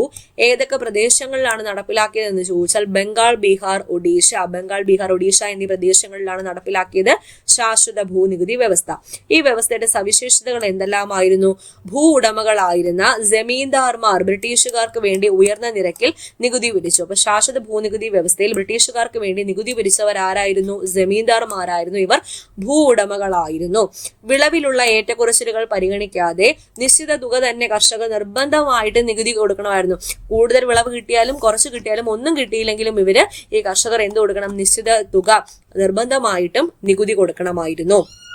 മറ്റൊരു നികുതിയാണ് റൈറ്റ് വാരി സമ്പ്രദായം. റൈറ്റ് വാരി സമ്പ്രദായം വർഷം 1820 നടപ്പിലാക്കിയത് ദക്ഷിണേന്ത്യയിലും ഡക്കാനിലുമാണ്. നടപ്പിലാക്കിയ വ്യക്തികൾ തോമസ് മൺറോ, അലക്സാണ്ടർ റീഡ് എന്നിവരാണ്. ഇവർ കർഷകരെ ഭൂ ഉടമകളായി പരിഗണിച്ചു. ബ്രിട്ടീഷുകാർ കർഷകരിൽ നിന്നും നേരിട്ട് നികുതി പിരിച്ചു. നികുതി നൽകുന്നതിൽ വീഴ്ച വരുത്തിയ കർഷകരുടെ ഭൂമി ബ്രിട്ടീഷുകാർ പിടിച്ചെടുക്കുകയും ചെയ്തു. അടുത്ത സമ്പ്രദായമാണ് മഹൽവാരി സമ്പ്രദായം. വർഷം 1822 നടപ്പിലാക്കിയത് ഉത്തരേന്ത്യ, മധ്യേന്ത്യ, പഞ്ചാബ് എന്നീ പ്രദേശങ്ങളിലാണ്. നടപ്പിലാക്കിയ വ്യക്തി ഹോൾട്ട് മക്കൻസി ആണ്. ഇവിടെ എങ്ങനെയാണ് നികുതി പിരിച്ചിരുന്നത്? സവിശേഷതകൾ എന്തൊക്കെയാണ്? ഗ്രാമത്തെ ഒരു യൂണിറ്റായി കണക്കാക്കി നികുതി പിരിച്ചു. നികുതിയിൽ വീഴ്ച വരുത്തുന്ന ഗ്രാമത്തെ ബ്രിട്ടീഷ് ഇന്ത്യയോട് കൂട്ടിച്ചേർക്കുകയും ചെയ്തു. അപ്പൊ ബ്രിട്ടീഷുകാർ നടപ്പിലാക്കിയ ഈ നികുതി സമ്പ്രദായങ്ങളുടെ പൊതു സവിശേഷത നോക്കിയാൽ എല്ലാത്തിനും ഉയർന്ന നികുതി നിരക്കാണ് ഉണ്ടായിരുന്നത്. നിർബന്ധിതമായിട്ട് നികുതി കൊടുക്കാൻ കർഷകർ പ്രേരിതരായി. കർഷകരിൽ നിന്നുള്ള നേരിട്ടുള്ള നികുതി പിരിവ്, നികുതി നൽകാതിരുന്നാൽ കൃഷിഭൂമി ബ്രിട്ടീഷുകാർ പിടിച്ചെടുക്കുകയും ചെയ്തു. അപ്പൊ ഇങ്ങനെ കൃഷിഭൂമി പോകാതിരിക്കാൻ വേണ്ടിയിട്ട് നികുതി അടയ്ക്കാൻ ഇവര് കടമെടുക്കാൻ തുടങ്ങി. ആരാ? കർഷകര്. അങ്ങനെ കടമെടുത്ത് കർഷകർ അവസാനം കടക്കെണിയിലുമായി. ഇവര് കടമെടുത്തിരുന്നതേ പണമിടപാടുകാരിൽ നിന്നായിരുന്നു. അപ്പൊ പണമിടപാടുകാർക്ക് ഇത് സുഖമല്ലേ? കാരണം ബ്രിട്ടീഷുകാരെ നികുതി കൂട്ടിക്കൊണ്ടിരിക്കുന്നു, കർഷകർക്ക് അടയ്ക്കാൻ പറ്റത്തില്ല. അപ്പൊ ഇവരെന്തായാലും ഇവരിൽ നിന്ന് വന്ന് കടം വാങ്ങും, മണി ലെൻഡേഴ്സിന്റെ വന്ന് കടം വാങ്ങും. തിരിച്ചടയ്ക്കാൻ പറ്റാത്തത് കൊണ്ട് ഇവർക്ക് ഭൂമിയും കിട്ടും. അപ്പോൾ ഭക്ഷ്യവിളകൾക്ക് പകരം ബ്രിട്ടീഷുകാർക്ക് ആവശ്യമായ നീലം, പരുത്തി തുടങ്ങിയ നാണ്യവിളകൾ കൃഷി ചെയ്യാൻ വേണ്ടിയിട്ട് ബ്രിട്ടീഷുകാർ കർഷകരെ നിർബന്ധിച്ചു. അവരുടെ നിർബന്ധം മൂലം കർഷകർക്ക് നാണ്യവിളകൾ കൃഷി ചെയ്യേണ്ടതായിട്ട് വന്നു. അപ്പോൾ ഭക്ഷ്യവിളകളുടെ ഉൽപാദനം കുറഞ്ഞു. അത് ഭക്ഷ്യക്ഷാമത്തിലേക്ക് നയിച്ചു. അപ്പോൾ ബ്രിട്ടീഷുകാർ ഇങ്ങനെ നികുതി നയങ്ങൾ നടപ്പിലാക്കിയപ്പോൾ കർഷകർക്ക് ഉയർന്ന നിരക്കിലുള്ള നികുതി അടയ്ക്കാൻ വളരെയേറെ ബുദ്ധിമുട്ടേണ്ടി വന്നു. വെള്ളപ്പൊക്കമോ വരൾച്ചയോ മൂലം കൃഷിനാശം സംഭവിച്ചാലും അവർക്ക് നികുതി ഇളവ് ലഭിച്ചിരുന്നില്ല. ഇവരുടെ കൃഷിഭൂമി നഷ്ടപ്പെടാതിരിക്കാൻ കടമെടുക്കേണ്ടി വന്നു, പണമിടപാടുകാരെ ആശ്രയിക്കേണ്ടി വന്നു. കടക്കെണിയിൽപ്പെട്ട കർഷകർക്ക് കൃഷിഭൂമി നഷ്ടപ്പെടുകയും ചെയ്തു. അപ്പൊ ഇവിടുന്ന് റോ മെറ്റീരിയൽസ് കൊണ്ടുപോയിട്ട് ബ്രിട്ടീഷുകാര് ബ്രിട്ടനിൽ നിന്നുള്ള യന്ത്രനിർമ്മിത ഉൽപ്പന്നങ്ങൾ ഇന്ത്യയിലേക്ക് ഇറക്കുമതി ചെയ്തു. അപ്പൊ യന്ത്രനിർമ്മിത ഉൽപ്പന്നങ്ങൾ ഇന്ത്യയിൽ ഇറക്കുമതി ചെയ്തപ്പോൾ ഇന്ത്യയിലെ കൈത്തൊഴിലുകാരുടെ ഉൽപ്പന്നങ്ങൾ ഉണ്ടല്ലോ, അതായത് ഇവരുടെ പരുത്തി, പട്ട്, കമ്പിളി വസ്ത്രങ്ങൾ, മൺപാത്രം, തുകല്, ഭക്ഷ്യ എണ്ണ, ഇവയൊന്നും ആർക്കും വേണ്ടാതായിട്ട് വന്നു. കാരണം യന്ത്ര നിർമ്മിത ഉൽപ്പന്നങ്ങൾക്ക് ഇവയെക്കാളും വില കുറവാണ്. അപ്പൊ വില കുറഞ്ഞതല്ലേ ആൾക്കാർ വാങ്ങത്തുള്ളൂ. അങ്ങനെ തങ്ങളുടെ പരമ്പരാഗത കൈത്തൊഴില് ഈ കർഷകർക്ക് ഉപേക്ഷിക്കേണ്ടി വന്നു. ഇങ്ങനെ ചൂഷണം നടക്കുമ്പോൾ വെറുതെ ഇരിക്കുവോ ആൾക്കാര്? ഇല്ല, അതിനുള്ള പോരാട്ടങ്ങൾ ആരംഭിച്ചു. ബ്രിട്ടീഷുകാരുടെ സാമ്പത്തിക നയങ്ങൾ മൂലമാണ് ഈ ജനവിഭാഗങ്ങൾ പോരാട്ടം തുടങ്ങാൻ തീരുമാനിച്ചത്. ചൂഷണത്തിനെതിരെയുള്ള പോരാട്ടങ്ങളാണ് ആദ്യം നോക്കുന്നത്. ആദ്യത്തേത് സന്യാസി കലാപമാണ്. സന്യാസിമാരും പോരാളികളായപ്പോൾ ഇത് ബങ്കിം ചന്ദ്ര ചാറ്റർജിയുടെ ആനന്ദമഠം എന്ന കൃതിയിൽ നിന്നെടുത്ത കുറച്ച് വരികളാണ്. നോക്കാം. 1773 ഒരു വേനൽക്കാലം ബംഗാളിലെ പദചിഹ്നം എന്ന ഗ്രാമം. മഴ പെയ്തപ്പോൾ ജനങ്ങൾ ആശ്വസിച്ചു, ആഹ്ലാദിച്ചു. പക്ഷേ മഴ പെട്ടെന്ന് നിലച്ചു. വിള ഉണങ്ങിപ്പോയി. നാട്ടിൽ ക്ഷാമം പടർന്നു പിടിച്ചു. സർക്കാർ നികുതി പിരിവ് നിർത്തിയില്ല. നേരത്തെ പറഞ്ഞു, വെള്ളപ്പൊക്കം വന്നാലും മഴ വന്നാലും കർഷകർ എന്തായാലും ബ്രിട്ടീഷുകാർക്ക് നികുതി കൊടുക്കേണ്ടതായിട്ട് വന്നു. നികുതി കുടിശ്ശികയടക്കം കർശനമായി പിരിക്കാൻ അവർ ഓടി നടന്നു. ബംഗാൾ ദയനീയമായ അവസ്ഥയിലായി. ജനങ്ങൾ അവരുടെ കന്നുകാലിയെ വിൽക്കേണ്ടി വന്നു. കൃഷിപ്പണിക്കുള്ള ആയുധങ്ങൾ വിൽക്കേണ്ടി വന്നു. വിത്ത് പോലും അവർക്ക് വിൽക്കേണ്ടി വന്നു. വീട്ടിലെ പണ്ടങ്ങളും പാത്രങ്ങളും ഒക്കെ വിൽക്കേണ്ടി വന്നു. വീടിന്റെ വാതില് പോലും പൊളിച്ച് വിൽക്കേണ്ടി വന്നു. ഗ്രാമീണർ പുല്ലുകളും ഇലകളും കിഴങ്ങുകളും പറിച്ചെടുത്ത് തിന്നേണ്ട അവസ്ഥയായി. എലികളെയും പൂച്ചകളെയും നായ്ക്കളെയും വരെ കൊന്നു തിന്ന് വിഷപ്പടക്കേണ്ട അവസ്ഥയായി. രോഗങ്ങൾ പടർന്നു പിടിച്ചു. പനിയും പ്ലേഗും വസൂരിയും കാറ്റുപോലെ പരന്നു. രോഗികളെ ശുശ്രൂഷിക്കാനോ ശവങ്ങൾ മറവ് ചെയ്യാനോ ആളില്ലാതെയായി. വീടുകളിൽ ശവശരീരങ്ങൾ അനാഥമായി കിടന്ന് ചീഞ്ഞ് നാറി. ഇത് ബങ്കിം ചന്ദ്ര ചാറ്റർജിയുടെ ആനന്ദമഠം എന്ന കൃതിയിലെ വരികളാണ്. അപ്പൊ ബങ്കിം ചന്ദ്ര ചാറ്റർജിയുടെ ആനന്ദമഠം എന്ന ബംഗാളി ഭാഷയിൽ എഴുതിയ നോവലിലെ ഭാഗം വായിച്ചല്ലോ. അന്നത്തെ ബംഗാളിലെ ജനങ്ങളുടെ ദുരിതത്തെക്കുറിച്ച്, അതിനിടയാക്കിയ സാഹചര്യത്തെക്കുറിച്ചാണ് എഴുതിയേക്കുന്നത്. ആനന്ദമഠം എന്ന ബംഗാളി നോവൽ എഴുതിയത് ആരാണ്? ബങ്കിം ചന്ദ്ര ചാറ്റർജി. ഈ നോവലിൽ നിന്നാണ് നമ്മുടെ ദേശീയ ഗീതമായ വന്ദേ മാതരം എടുത്തിട്ടുള്ളത്. അപ്പൊ 1882 ബംഗാളി ഭാഷയിൽ ബങ്കിം ചന്ദ്ര ചാറ്റർജി രചിച്ച ആനന്ദമഠം എന്ന നോവലിൽ നിന്നാണ് വന്ദേ മാതരം എടുത്തിട്ടുള്ളത്. ഈ നോവലിൽ ഭവാനന്ദൻ എന്ന ക്യാരക്ടർ ആലപിക്കുന്ന ഗാനമായിട്ടാണ് വന്ദേ മാതരത്തെ പരാമർശിക്കുന്നത്. അപ്പോ ഈ സന്യാസി കലാപം അല്ലേ നമ്മൾ പറഞ്ഞു തുടങ്ങിയത്. അപ്പൊ ഇങ്ങനെ ബംഗാളിൽ ഉണ്ടായ ക്ഷാമം പരിഹരിക്കുന്നതിന് വേണ്ടി ബ്രിട്ടീഷുകാരുടെ അല്ലെങ്കിൽ ഇംഗ്ലീഷ് ഈസ്റ്റ് ഇന്ത്യ കമ്പനിയുടെ ഭാഗത്ത് നിന്ന് എന്തെങ്കിലും ശ്രമങ്ങൾ നടന്നോ? ഇല്ല. ഇങ്ങനെ ഒരു ശ്രമവും നടക്കാത്തത് കൊണ്ട് ദരിദ്രരായ ആൾക്കാരും തൊഴിലാളികളും കർഷകരും എല്ലാവരും കൂടി ബ്രിട്ടീഷുകാർക്കെതിരെ പോരാടി. ഈ ഒരു കലാപത്തിന് സന്യാസിമാരുടെ പിന്തുണയുണ്ടായിരുന്നു. അതുകൊണ്ടാണ് ഈ കലാപങ്ങൾ സന്യാസി കലാപങ്ങൾ എന്ന പേരിൽ അറിയപ്പെട്ടത്. ഇവരോടൊപ്പം ഫക്കീർമാരും ബ്രിട്ടീഷുകാർക്കെതിരെ പോരാടാൻ തുടങ്ങിയപ്പോൾ ഈ കലാപത്തെ സന്യാസി ഫക്കീർ കലാപം എന്ന പേരിൽ അറിയപ്പെട്ടു. ഭവാനി പഥക്, മജ്നു ഷാ എന്നിവരായിരുന്നു സന്യാസി ഫക്കീർ കലാപത്തിന് നേതൃത്വം നൽകിയത്. ഇവരുടെ രണ്ടുപേരുടെയും പേര് ഓർക്കണേ, ഇമ്പോർട്ടന്റ് ആണ്. ഭവാനി പഥക്, മജ്നു ഷാ എന്നിവരാണ് സന്യാസി ഫക്കീർ കലാപത്തിന് നേതൃത്വം നൽകിയത്. അടുത്തത് കൃഷിയിൽ നിന്നും കലാപത്തിലേക്ക്. അപ്പോ ഡിസ്കസ് ചെയ്യാൻ പോകുന്നത് നീലം കർഷകർ നടത്തിയ കലാപമാണ് വർഷം 1859. എന്തിനാണ് ഈ നീലം കർഷകർ സമരം നടത്തിയത് അല്ലെങ്കിൽ കലാപം നടത്തിയത്? കർഷകരോട് അമരിച്ചെടി അഥവാ ഇൻഡിഗോ പ്ലാന്റ്, നീലം, ചായം മുക്കുന്ന നീലം ഉണ്ടല്ലോ, അതിനുവേണ്ടി അത് ഉൽപ്പാദിപ്പിക്കുന്ന അമരിച്ചെടി കൃഷി ചെയ്യാൻ നിർബന്ധിതരായി. കൂടാതെ അമരിച്ചെടിയിൽ നിന്ന് ഉൽപ്പാദിപ്പിക്കുന്ന നീലം ബ്രിട്ടീഷുകാർക്ക് മാത്രമേ കൊടുക്കാനും പാടുള്ളൂ എന്ന നിബന്ധന വെച്ചു. ഈ നീലത്തിന് ബ്രിട്ടീഷുകാര് കമ്പോള വിലയേക്കാൾ താഴ്ന്ന വില മാത്രമേ കർഷകർക്ക് കൊടുത്തുള്ളൂ. അപ്പൊ കർഷകർക്ക് എന്തെങ്കിലും ലാഭമുണ്ടോ? ഇല്ല. അവര് ചൂഷണത്തിനും വിധേയരായി, ഭക്ഷ്യക്ഷാമത്തിനും കുറവില്ല, സാമ്പത്തിക ബുദ്ധിമുട്ടിലേക്കും നയിച്ചു. മറ്റു വഴിയൊന്നും ഇല്ലാതെ കർഷകര് ബ്രിട്ടീഷുകാർക്കെതിരെ പോരാടി. ഇതാണ് നീലം കർഷക കലാപം വർഷം 1859. ഈ നീലം കർഷകർ അനുഭവിക്കുന്ന ദുരിതങ്ങളെ ആസ്പദമാക്കി 1860 ദീനബന്ധു മിത്ര ഒരു നാടകം രചിച്ചു. ഈ നാടകത്തിന്റെ പേരാണ് നീൽ ദർപ്പൺ. അപ്പൊ നീൽ ദർപ്പൺ എന്ന നാടകം രചിച്ചത് ആരാണ്? ദീനബന്ധു മിത്രയാണ്. ദീനബന്ധു മിത്ര. നീലം കലാപത്തിന് നേതൃത്വം നൽകിയവർ ആരെല്ലാം? നീലം കലാപത്തിന് നേതൃത്വം നൽകിയത് ദിഗംബർ ബിശ്വാസും വിഷ്ണു ബിശ്വാസുമാണ്. ഈ കലാപം ബംഗാളിൽ ഉടനീളം പടർന്നു പിടിച്ചപ്പോൾ കർഷകർ നീലം കൃഷി ഉപേക്ഷിച്ചു. തുടർന്ന് നീലം ഫാക്ടറികൾ ആക്രമിച്ചു. കൃഷിക്കാരുടെ പ്രതിരോധം ശക്തമായപ്പോൾ ഫാക്ടറികൾ ബ്രിട്ടീഷുകാരെ അടച്ചുപൂട്ടുകയും ബംഗാളിൽ നീലം കൃഷി ഏതാണ്ട് ഇല്ലാതാവുകയും ചെയ്തു. ഒരു വിജയം തന്നെയായിരുന്നു നീലം കർഷക സമരം വർഷം 1859. അടുത്തത് കാടുകളിൽ നിന്ന് വന്ന സമരമാണ്. കാട് ഉണർന്നപ്പോൾ. സാന്താൾ കലാപത്തെ കുറിച്ചാണ് ഡിസ്കസ് ചെയ്യുന്നത്. ബിപൻ ചന്ദ്രയുടെ ഇന്ത്യയുടെ സ്വാതന്ത്ര്യ സമരം എന്ന കൃതിയിൽ നിന്നെടുത്ത കുറച്ച് വരികളാണ് കൊടുത്തിരിക്കുന്നത്. സാന്താൾ കലാപത്തെ കുറിച്ചാണ്. ഏറ്റവും സാഹസികമായ ധൈര്യമാണ് സാന്താളുകൾ പ്രകടിപ്പിച്ചത്. എപ്പോഴാണ് പിടിക്കപ്പെട്ട് ദണ്ഡന വിധേയരാകുക എന്നറിയില്ലെങ്കിലും അവർ കീഴടങ്ങാൻ തയ്യാറായില്ല. ഒരിക്കൽ 45 സാന്താളുകൾ ഒരു മൺകുടിലിൽ അഭയം തേടി ബ്രിട്ടീഷ് പട്ടാളക്കാർക്കെതിരെ പോരാടി. കുടിലിന് നേരെ തുരുതുര വെടിയുണ്ടകൾ പാഞ്ഞു. ഓരോ തവണയും ശരവർഷം കൊണ്ട് സാന്താളുകൾ മറുപടി നൽകി. അവസാനം വെടിനിർത്തി കുടിലിൽ പ്രവേശിച്ച പട്ടാളക്കാർക്ക് ഒരു വൃദ്ധനെ മാത്രമാണ് ജീവനോടെ കാണാനായത്. ഒരു പട്ടാളക്കാരൻ അയാളോട് കീഴടങ്ങാൻ ആവശ്യപ്പെട്ടു. തുടർന്ന് പാഞ്ഞെടുത്ത വൃദ്ധൻ തന്റെ മഴുകൊണ്ട് അയാളെ വെട്ടി വീഴ്ത്തി. ഇത് സാന്താൾ കലാപത്തെ കുറിച്ചാണ് കൊടുത്തിരിക്കുന്നത്. സാന്താൾ കലാപത്തിന് നേതൃത്വം നൽകിയവർ ആരൊക്കെ? സിദ്ധുവും കാൻഹുവുമാണ് സാന്താൾ കലാപത്തിന് നേതൃത്വം നൽകിയത്. 18ാം നൂറ്റാണ്ടിൽ ബംഗാൾ പ്രവിശ്യയിലെ രാജ്മഹൽ കുന്നുകളിൽ നടന്ന കലാപമാണ് സാന്താൾ കലാപം. കറക്റ്റ് ആയിട്ടുള്ള വർഷം പറഞ്ഞാൽ 1855. 1855-56 കാലഘട്ടത്താണ് സാന്താൾ കലാപം നടന്നത്. ആരാണ് ഈ സാന്താളുകൾ? 18ാം നൂറ്റാണ്ടിൽ ബംഗാൾ പ്രവിശ്യയിലെ രാജ്മഹൽ കുന്നിലേക്ക് കുടിയേറി പാർത്ത ഗോത്ര ജനങ്ങളാണ് സാന്താൾ. ഗോത്ര ജനവിഭാഗമാണ് സാന്താളുകൾ. സാന്താൾ കലാപം നടന്ന വർഷം 1855-56. ഭൂ ഉടമകള് ഇവരിൽ നിന്നും കരം പിരിച്ചു. അതുപോലെ കൊള്ളപ്പലിശക്കാർ നിരന്തരമായി കടം നൽകി പകരമായി അവരുടെ ധാന്യവും വനവിഭവവും ഒക്കെ തട്ടിയെടുത്തു. ഈ അനീതിക്കെതിരെ സാന്താളുകൾ പോരാട്ടം ആരംഭിച്ചു. അതാണ് സാന്താൾ കലാപം. ഈ കലാപത്തിന് നേതൃത്വം നൽകിയ വ്യക്തികൾ ആരൊക്കെ?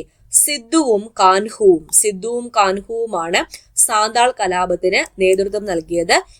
ഇവരെ ബ്രിട്ടീഷുകാർ വധിക്കുകയും ചെയ്തു. കലാപം ക്രൂരമായി അടിച്ചമർത്തപ്പെട്ടെങ്കിലും ഗോത്ര ജനതയുടെ പ്രതിരോധ ചരിത്രത്തിലെ ഒരു പ്രധാന അധ്യായമായിട്ട് സാന്താൾ കലാപം മാറി. അടുത്തത് ഉൽഗുലാൻ മൂവ്മെന്റ് ആണ്. ഗ്രേറ്റ് ടുമൾട്ട് അഥവാ ഉൽഗുലാൻ മൂവ്മെന്റ്. ഉൽഗുലാൻ മൂവ്മെന്റിന് നേതൃത്വം നൽകിയത് ബിർസ മുണ്ടയാണ്. ബിർസ മുണ്ട ആരാണ്? ബിർസ മുണ്ട ഈ ചിത്രത്തിൽ കാണുന്ന ആദിവാസി നേതാവാണ് ബിർസ മുണ്ട. ബിർസ മുണ്ടയുടെ ജന്മദിനമായ നവംബർ 15 ഏത് ദിവസമായിട്ടാണ് ആചരിക്കുന്നത്? 2021 മുതലാണ് ഈ ഒരു ദിനം ആചരിക്കാൻ തുടങ്ങിയത്. ഗോത്ര അഭിമാന ദിനം അഥവാ ജൻജാതിയ ഗൗരവ് ദിവസ്, ജൻജാതിയ ഗൗരവ് ദിവസ് അഥവാ ഗോത്ര അഭിമാന ദിനമായിട്ട് 2021 മുതൽ ഇന്ത്യയിൽ ആചരിക്കാൻ തുടങ്ങിയത് നവംബർ 15 ബിർസ മുണ്ടയുടെ ജന്മദിനം. ഇന്ത്യൻ പാർലമെന്റിൽ ഛായാചിത്രം സ്ഥാപിച്ച് ആദരിക്കപ്പെട്ടിട്ടുള്ള ഏക ഗോത്ര ജനതയുടെ നേതാവ് ആര്? ബിർസ മുണ്ട. 1 മാർക്ക് ചോദ്യം. ബിർസ മുണ്ടയെ കേന്ദ്ര കഥാപാത്രമാക്കി ഇക്ബാൽ ദുറാനി രചിച്ച കൃതി ഏത്? ഗാന്ധി സെ പഹലെ ഗാന്ധി. ഗാന്ധി സെ പഹലെ ഗാന്ധി എന്നത് ബിർസ മുണ്ടയെ കേന്ദ്ര കഥാപാത്രമാക്കി ഇക്ബാൽ ദുറാനി രചിച്ച കൃതിയാണ്. ഇനി ബിർസ മുണ്ടയെ കേന്ദ്ര കഥാപാത്രമാക്കി മഹാശ്വേതാദേവി രചിച്ച കൃതി ഏതാ? ആരണ്യർ അധികാർ. ആരണ്യർ അധികാർ. ബിർസ മുണ്ട നയിച്ച ഉൽഗുലാൻ മൂവ്മെന്റിനെ കുറിച്ച് നോക്കാം. ബ്രിട്ടീഷ് കൊളോണിയൽ ചൂഷണവും ഭൂമി പിടിച്ചെടുക്കലും തന്നെയാണ് മുണ്ട കലാപത്തിലേക്ക് നയിച്ചത്. അപ്പൊ ഉൽഗുലാൻ മൂവ്മെന്റും ഒരു ഗോത്ര മൂവ്മെന്റ് തന്നെയാണ്. 19ാം നൂറ്റാണ്ടിന്റെ അവസാന ദശകത്തിൽ നടന്ന ഗോത്രവർഗ കലാപമാണ് ഉൽഗുലാൻ. ഇത് ഏത് പേരിലാണ് അറിയപ്പെടുന്നത്? മുണ്ട കലാപം എന്ന പേരിലാണ് അറിയപ്പെടുന്നത്. ഉൽഗുലാൻ എന്ന വാക്കിന്റെ അർത്ഥം വലിയ കോലാഹലം അഥവാ വലിയ ഇളക്കം എന്നാണ്. വലിയ കോലാഹലം അഥവാ വലിയ ഇളക്കം എന്നതാണ് ഉൽഗുലാൻ എന്ന വാക്കിന്റെ അർത്ഥം. ഈ മൂവ്മെന്റ് നടന്ന ഇന്ന് ഏത് സംസ്ഥാനമാണ്? ജാർഖണ്ഡ്. ജാർഖണ്ഡിലെ മുണ്ട ഗോത്ര വിഭാഗത്തിലെ ജനവാസ മേഖലയിൽ നടന്ന ഒരു കലാപമാണ്. അപ്പൊ ഈ മേഖലയില് ബ്രിട്ടീഷ് കൊളോണിയൽ ഭരണത്തെ തകർത്ത് മുണ്ട രാജ്യം അഥവാ മുണ്ട രാജ്യം സ്ഥാപിക്കാൻ വേണ്ടിയിട്ട് ആര് ശ്രമിച്ചു? ബിർസ മുണ്ട ശ്രമിച്ചു. ഈ കലാപത്തിന്റെ കാരണങ്ങൾ എന്തെല്ലാമാണ്? 1 ബ്രിട്ടീഷ് കൊളോണിയൽ ചൂഷണം, 2 ഭൂമി പിടിച്ചെടുക്കൽ, 3 പണമിടപാടുകാരുടെയും വ്യാപാരികളുടെയും സാമ്പത്തിക ചൂഷണം. ഈ മുണ്ട ഗോത്ര കലാപം ആരംഭിച്ച വർഷം ചോദിച്ചാൽ 1899 ഇവര് ഈ മുണ്ട അല്ലെങ്കിൽ മുണ്ട ഗോത്ര വിഭാഗം ബ്രിട്ടീഷ് പോലീസുമായി പല സ്ഥലത്ത് വെച്ചും ഏറ്റുമുട്ടി. റാഞ്ചിയിൽ വെച്ചിട്ട് ഒരു വെടിവെപ്പ് നടന്നു. അതിൽ നിരവധി മുണ്ട ഗോത്ര വിഭാഗക്കാർ കൊല്ലപ്പെട്ടു. ബിർസ മുണ്ടയെ തടവിലാക്കി. അവിടെ വെച്ച് ബിർസ മുണ്ട മരണപ്പെടുകയും ചെയ്തു. മുണ്ട കലാപത്തെ ബ്രിട്ടീഷുകാർ ക്രൂരമായി അടിച്ചമർത്തുകയും ചെയ്തു. പിന്നീട് വന്ന ഗോത്ര കലാപങ്ങളാണ് കുറിച്യ കലാപം, പഹാരിയ കലാപം, കോൾ പ്രക്ഷോഭം, ഭീൽ കലാപം, ഖാസി കലാപം എന്നിവ. പഹാരിയ ഏത് സംസ്ഥാനം? ഹിമാചൽ പ്രദേശ്. കോൾ പ്രക്ഷോഭം ഛോട്ടാ നാഗ്പൂർ. ഖാസി കലാപം മേഘാലയ. ഭീൽ കലാപം നോർത്ത് വെസ്റ്റ് ഇന്ത്യയിലാണ്. കുറിച്യ കലാപം നടന്നത് വയനാട്. മുണ്ട കലാപം നടന്നത് ജാർഖണ്ഡ്. ഓർക്കുക. ഓക്കെ, അടുത്തത് പോരാട്ടത്തിന്റെ ഗർജനത്തെ കുറിച്ചാണ്. ആരാണ് ഈ പോളിഗർ? പോളിഗർ എന്നാൽ സൈനിക താവളം അഥവാ പാളയം എന്നാണ് മീനിങ്. പാളയം അഥവാ സൈനിക താവളം എന്നർത്ഥം വരുന്ന പാളയക്കാർ എന്ന തമിഴ് പദത്തിൽ നിന്നാണ് പോളിഗർ എന്ന ഇംഗ്ലീഷ് പദം ഉണ്ടായത്. നമ്മൾ നേരെ തമിഴ്നാട്ടിലേക്കാണ് പോകുന്നത്. ബ്രിട്ടീഷുകാരുടെ നയങ്ങൾ തമിഴ്നാട്ടിലെ സൈനിക തലവന്മാരായ പോളിഗർമാരെയും ബാധിച്ചു. പോളിഗർ ആരൊക്കെയായിരുന്നു? തിരുനെൽവേലിയിലെ പാഞ്ചാലം കുറിച്ചിയിലെ പോളിഗർ ആയിരുന്ന വീരപാണ്ഡ്യ കട്ടബൊമ്മൻ, ശിവഗംഗയിലെ പോളിഗർമാരായിരുന്ന മരുതുപാണ്ഡ്യ സഹോദരന്മാർ. ഇവരൊക്കെ ബ്രിട്ടീഷുകാർക്കെതിരെയുള്ള പോരാട്ടത്തിൽ വീരമൃത്യു വഹിച്ച ആൾക്കാരാണ്. കട്ടബൊമ്മനും ശിവഗംഗയിലെ പോളിഗർമാരായിരുന്ന മരുതുപാണ്ഡ്യ സഹോദരന്മാരെയൊക്കെ ബ്രിട്ടീഷുകാർ കീഴടക്കി കൊന്നതാണ്. ഈ വീരപാണ്ഡ്യ കട്ടബൊമ്മന് സൈനിക തലവനൊക്കെ ആയിരുന്നെങ്കിലും ജനങ്ങളുടെ സംരക്ഷകൻ എന്ന നിലയിൽ ജനങ്ങളുമായിട്ട് നല്ല ബന്ധം ഉണ്ടായിരുന്നു. ഈ ജനങ്ങളിൽ നിന്ന് നികുതി പിരിക്കേണ്ടത് പോളിഗറുടെ ചുമതലയാണ്. പക്ഷേ ബ്രിട്ടീഷുകാർ ഇങ്ങനെ നികുതി വർദ്ധിപ്പിച്ചുകൊണ്ട് ഇരുന്നത് കൊണ്ട് തന്നെ പാഞ്ചാലം കുറിച്ചിയിലെ ഭരണാധികാരി ബ്രിട്ടീഷുകാർക്ക് കീഴടങ്ങി. അന്ന് പാഞ്ചാലം കുറിച്ചി ഭരിച്ചുകൊണ്ടിരുന്ന ഭരണാധികാരി ബ്രിട്ടീഷുകാർക്ക് കീഴടങ്ങിയെങ്കിലും വീരപാണ്ഡ്യ കട്ടബൊമ്മൻ അതിന് തയ്യാറായില്ല. ഈ ബ്രിട്ടീഷുകാര് വീണ്ടും നികുതി വർദ്ധിപ്പിച്ചുകൊണ്ടേയിരുന്നു. ഈ നികുതി ഇങ്ങനെ വർദ്ധിപ്പിച്ചതിനെ അല്ലെങ്കിൽ നികുതി പിരിവിനെ കട്ടബൊമ്മൻ ചോദ്യം ചെയ്തു. അതുകൊണ്ട് തന്നെ കട്ടബൊമ്മനെയും ശിവഗംഗയിലെ പോളിഗർമാരായിരുന്ന മരുതുപാണ്ഡ്യ സഹോദരന്മാരെയൊക്കെ ബ്രിട്ടീഷുകാർ കൊന്നുകളയുകയും ചെയ്തു. അടുത്തത് ആറ്റിങ്ങൽ കലാപത്തെ കുറിച്ചാണ്.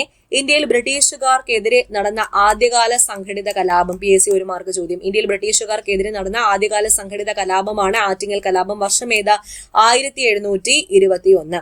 ആറ്റിങ്ങൽ കലാപത്തിന്റെ ഒരു ചരിത്രമാണ് ഇവിടെ കൊടുത്തിരിക്കുന്നത്. അപ്പോൾ കുരുമുളക് വ്യാപാരവുമായിട്ട് ബന്ധപ്പെട്ട് അതുപോലെ ആഭ്യന്തര ഭരണ വിഷയങ്ങളിൽ ഇടപെട്ടൊക്കെ ജനങ്ങളിൽ വർഗീയ വംശീയ വിദ്വേഷം ഉണ്ടാക്കാൻ ഈ ആറ്റിങ്ങൽ പ്രദേശത്ത് ബ്രിട്ടീഷുകാർ നിരന്തരം ശ്രമിച്ചിരുന്നു. ഇവര് ആറ്റിങ്ങൽ റാണിക്ക് 1721 കാലഘട്ടത്തിലൊക്കെ പാരിതോഷികങ്ങൾ ഓരോ പുതുവർഷത്തിലും പാരിതോഷികങ്ങൾ ഇങ്ങനെ നൽകിക്കൊണ്ടിരുന്നേ. അപ്പൊ ഈ ബ്രിട്ടീഷുകാര് ആറ്റിങ്ങൽ റാണിക്ക് ഓരോ പുതുവർഷത്തിലും പാരിതോഷികങ്ങൾ നൽകിക്കൊണ്ടിരുന്നു. 1721 ഇത് ആവർത്തിക്കാൻ വേണ്ടി ശ്രമിച്ചു. പക്ഷേ നാട്ടുപ്രമാണിമാർ ഇതിനെ എതിർക്കുകയുണ്ടായി. നാട്ടുപ്രമാണിമാർ വഴി മാത്രമേ പാരിതോഷികം കൊടുക്കാവൂ, നേരിട്ട് കൊടുക്കരുത് എന്ന് പറഞ്ഞു. പക്ഷെ ഇതൊന്നും വകവെക്കാതെ ബ്രിട്ടീഷുകാരനായ ഗിഫോർഡിന്റെ നേതൃത്വത്തിലുള്ള 140ഓളം ബ്രിട്ടീഷുകാരടങ്ങുന്ന സംഘം ആറ്റിങ്ങൽ റാണിക്ക് സമ്മാനമായിട്ട് എത്തി. ഈ സംഘത്തെ നാട്ടുകാര് ആക്രമിച്ച് വധിക്കുകയുണ്ടായി. കൂടാതെ അഞ്ചുതെങ്ങിലെ ബ്രിട്ടീഷ് കോട്ട വളഞ്ഞ് ഉപരോധവും ഏർപ്പെടുത്തി. കേരളത്തിൽ ബ്രിട്ടീഷ് അധികാരത്തിനെതിരെ നടന്ന ആദ്യകാല സംഘടിത ജനകീയ പ്രക്ഷോഭം ഏതാണെന്ന് ചോദിച്ചാൽ ആറ്റിങ്ങൽ കലാപമാണ്. ആറ്റിങ്ങൽ കലാപം. ഇവിടെ വെല്ലൂർ കലാപത്തിന്റെ ഒരു സ്മാരകം കാണിച്ചിട്ടുണ്ട്. എന്താണ് വെല്ലൂർ കലാപം? ബ്രിട്ടീഷുകാർക്കെതിരെ ഇന്ത്യയിൽ നടന്ന ആദ്യ സൈനിക കലാപം ഏതാണെന്ന് ചോദിച്ചാൽ വെല്ലൂർ കലാപമാണ് നടന്നത്. തമിഴ്നാടാണ്. ബ്രിട്ടീഷ് സൈന്യത്തിലെ ഇന്ത്യക്കാരാണ് ഈ കലാപത്തിന് നേതൃത്വം നൽകിയത്. English east India company Indian സൈനികരുടെ വേഷവിധാനത്തിൽ വരുത്തിയ മാറ്റങ്ങളാണ് ഈ ഒരു കലാപത്തിന്റെ പ്രധാന കാരണം. എന്താണെന്ന് ചോദിച്ചാൽ ഇംഗ്ലീഷ് ഈസ്റ്റ് ഇന്ത്യ കമ്പനി സൈനികരുടെ വേഷവിധാനത്തിൽ വരുത്തിയ മാറ്റം. ഈ കലാപം നടന്ന വർഷം 1806. ബ്രിട്ടീഷുകാർ അടിച്ചമർത്തി. പക്ഷെ പിന്നീടുള്ള ബ്രിട്ടീഷ് വിരുദ്ധ പോരാട്ടങ്ങൾക്ക് ഈ ഒരു കലാപം പ്രചോദനവുമായി. അടുത്തത് സ്ത്രീ മുന്നേറ്റത്തെ കുറിച്ചാണ്. സ്ത്രീ മുന്നേറ്റത്തെ കുറിച്ച് പറയുമ്പോൾ ആദ്യം പറയുന്ന വ്യക്തിയാണ് കിട്ടൂർ ചെന്നമ്മ. റാണി കിട്ടൂർ ചെന്നമ്മ. ആരായിരുന്നു ഈ റാണി കിട്ടൂർ ചെന്നമ്മ? ഇവരുടെ പ്രാധാന്യം എന്ത്? ബ്രിട്ടീഷുകാർക്കെതിരെ ആയുധമെടുത്ത് പോരാടിയ ധീര വനിത. കിട്ടൂർ എന്നത് കർണാടകയിലെ ഒരു നാട്ടുരാജ്യമായിരുന്നേ. മറാത്ത ഭരണത്തിന്റെ മേൽക്കോയ്മ അംഗീകരിച്ച കർണാടകയിലെ നാട്ടുരാജ്യമായിരുന്നു. അപ്പൊ നേരത്തെ ആംഗ്ലോ മറാത്ത യുദ്ധങ്ങളെ കുറിച്ച് പറഞ്ഞില്ലേ? 3 ആംഗ്ലോ മറാത്ത യുദ്ധം നടന്നു. ഈ മൂന്നാമത്തെ ആംഗ്ലോ മറാത്ത യുദ്ധത്തില് ബ്രിട്ടീഷുകാർ മറാത്ത കീഴടക്കി അവരുടെ വരുതിയിലാക്കി. പക്ഷേ കിട്ടൂരിന്റെ ഭരണാധികാരിയായ ചെന്നമ്മ അവരെ എതിർത്ത് നിന്നു. അതിന് കാരണം എന്താ? കിട്ടൂരിന്റെ ഭരണാധികാരിയായ ശിവലിംഗരുദ്ര ദേശായിയുടെ മരണത്തെ തുടർന്ന് ഇവര് വിധവയായപ്പം ഇവർക്കൊരു ആൺകുട്ടിയെ വേണം എന്ന് പറഞ്ഞിട്ട് ഒരു കുട്ടിയെ ദത്തെടുക്കാൻ തീരുമാനിച്ചു. അപ്പോൾ അവകാശികളില്ലെങ്കിൽ ആ നാട്ടുരാജ്യം ബ്രിട്ടീഷുകാർ ഏറ്റെടുക്കും. ആൺകുട്ടി വന്നു കഴിഞ്ഞാൽ അവകാശിയായില്ലേ? അതുകൊണ്ട് തന്നെ ഈ ദത്തെടുക്കലിനെ ബ്രിട്ടീഷുകാർ തടയുകയും ചെയ്തു. ഈ കമ്പനി എന്ത് ചെയ്തു? കിട്ടൂരിനെ ബ്രിട്ടീഷ് ഇന്ത്യയോട് കൂട്ടിച്ചേർത്തു. കിട്ടൂർ ചിന്നമ്മ ഈ ബ്രിട്ടീഷുകാർക്കെതിരെ പോരാടിയത് 1829 ബ്രിട്ടീഷുകാരുടെ തടവിൽ കഴിയവേ റാണി ചെന്നമ്മ മരണപ്പെടുകയും ചെയ്തു. ഓക്കെ, അപ്പൊ ഇതാണ് സ്ത്രീ മുന്നേറ്റത്തെ കുറിച്ച് പറഞ്ഞേക്കുന്നത്. കിട്ടൂർ ചെന്നമ്മയെ കുറിച്ചാണ്. അടുത്തത് ബ്രിട്ടീഷ് സാമ്രാജ്യത്തെ പിടിച്ചു കുലുക്കിയ കൊടുങ്കാറ്റ്. The storm that shook the British empire. KSICL ദേശീയ സ്വാതന്ത്ര്യ സമര ചരിത്രം കുട്ടികൾക്ക് അതിൽ പറഞ്ഞിരിക്കുന്ന കുറച്ച് വാചകങ്ങളാണ്. കൻവർ സിംഗിനെ കുറിച്ചാണ് പറഞ്ഞേക്കുന്നത്. കൻവർ സിംഗ് വളരെ ധീരനായ വ്യക്തിയായിരുന്നു. ഇദ്ദേഹം തന്റെ കൈ മുറിച്ചു മാറ്റിയ സാഹചര്യമാണ് ഇവിടെ കൊടുത്തിരിക്കുന്നത്. അത് എന്താണ് അതിലേക്ക് നയിച്ചത് കൊടുത്തിട്ടുണ്ട്. കൻവറും സംഘവും നദീ മധ്യത്തിലേക്ക് നീങ്ങി തുടങ്ങിയപ്പോഴാണ് കരയിൽ നിന്നും ഇംഗ്ലീഷ് പട്ടാളം വെടിവെച്ച് തുടങ്ങിയത്. കൻവർ സിംഗിന്റെ ഇടത് കൈക്ക് വെടിയേറ്റു. കൈ ഒടിഞ്ഞു തൂങ്ങി. കൻവർ സിംഗ് പിന്നെ മടിച്ചില്ല. ആ സാഹസികൻ അരയിൽ തിരികിയ കഠാരയെടുത്ത് നിഷ്പ്രയോജനമായ ഭുജം അഥവാ കൈ വെട്ടിക്കളഞ്ഞു. ഗംഗാമാതാവിന് ഇത് ഞാൻ തർപ്പണം ചെയ്യുന്നു എന്ന് പറഞ്ഞിട്ടാണ് ഈ മുറിച്ചെടുത്ത അവയവ ഭാഗം അദ്ദേഹം നദിയുടെ കയത്തിലേക്ക് വീശി എറിഞ്ഞത്. അങ്ങനെ ധീരനായ ഒരു വ്യക്തിയായിരുന്നു കൻവർ സിംഗ്. അപ്പൊ കൻവർ സിംഗിനെ പറ്റി പറയുമ്പോൾ തന്നെ ഏത് കലാപത്തെ കുറിച്ചാണ് നോക്കാൻ പോകുന്നത്? First war of Indian independence അഥവാ 1857 കലാപം. 1ാം സ്വാതന്ത്ര്യ സമരമാണ്. ബ്രിട്ടീഷ് സാമ്രാജ്യത്തിനെതിരെ ഇന്ത്യയിൽ നടന്ന സംഘടിത കലാപമായിരുന്നു 1857 കലാപം.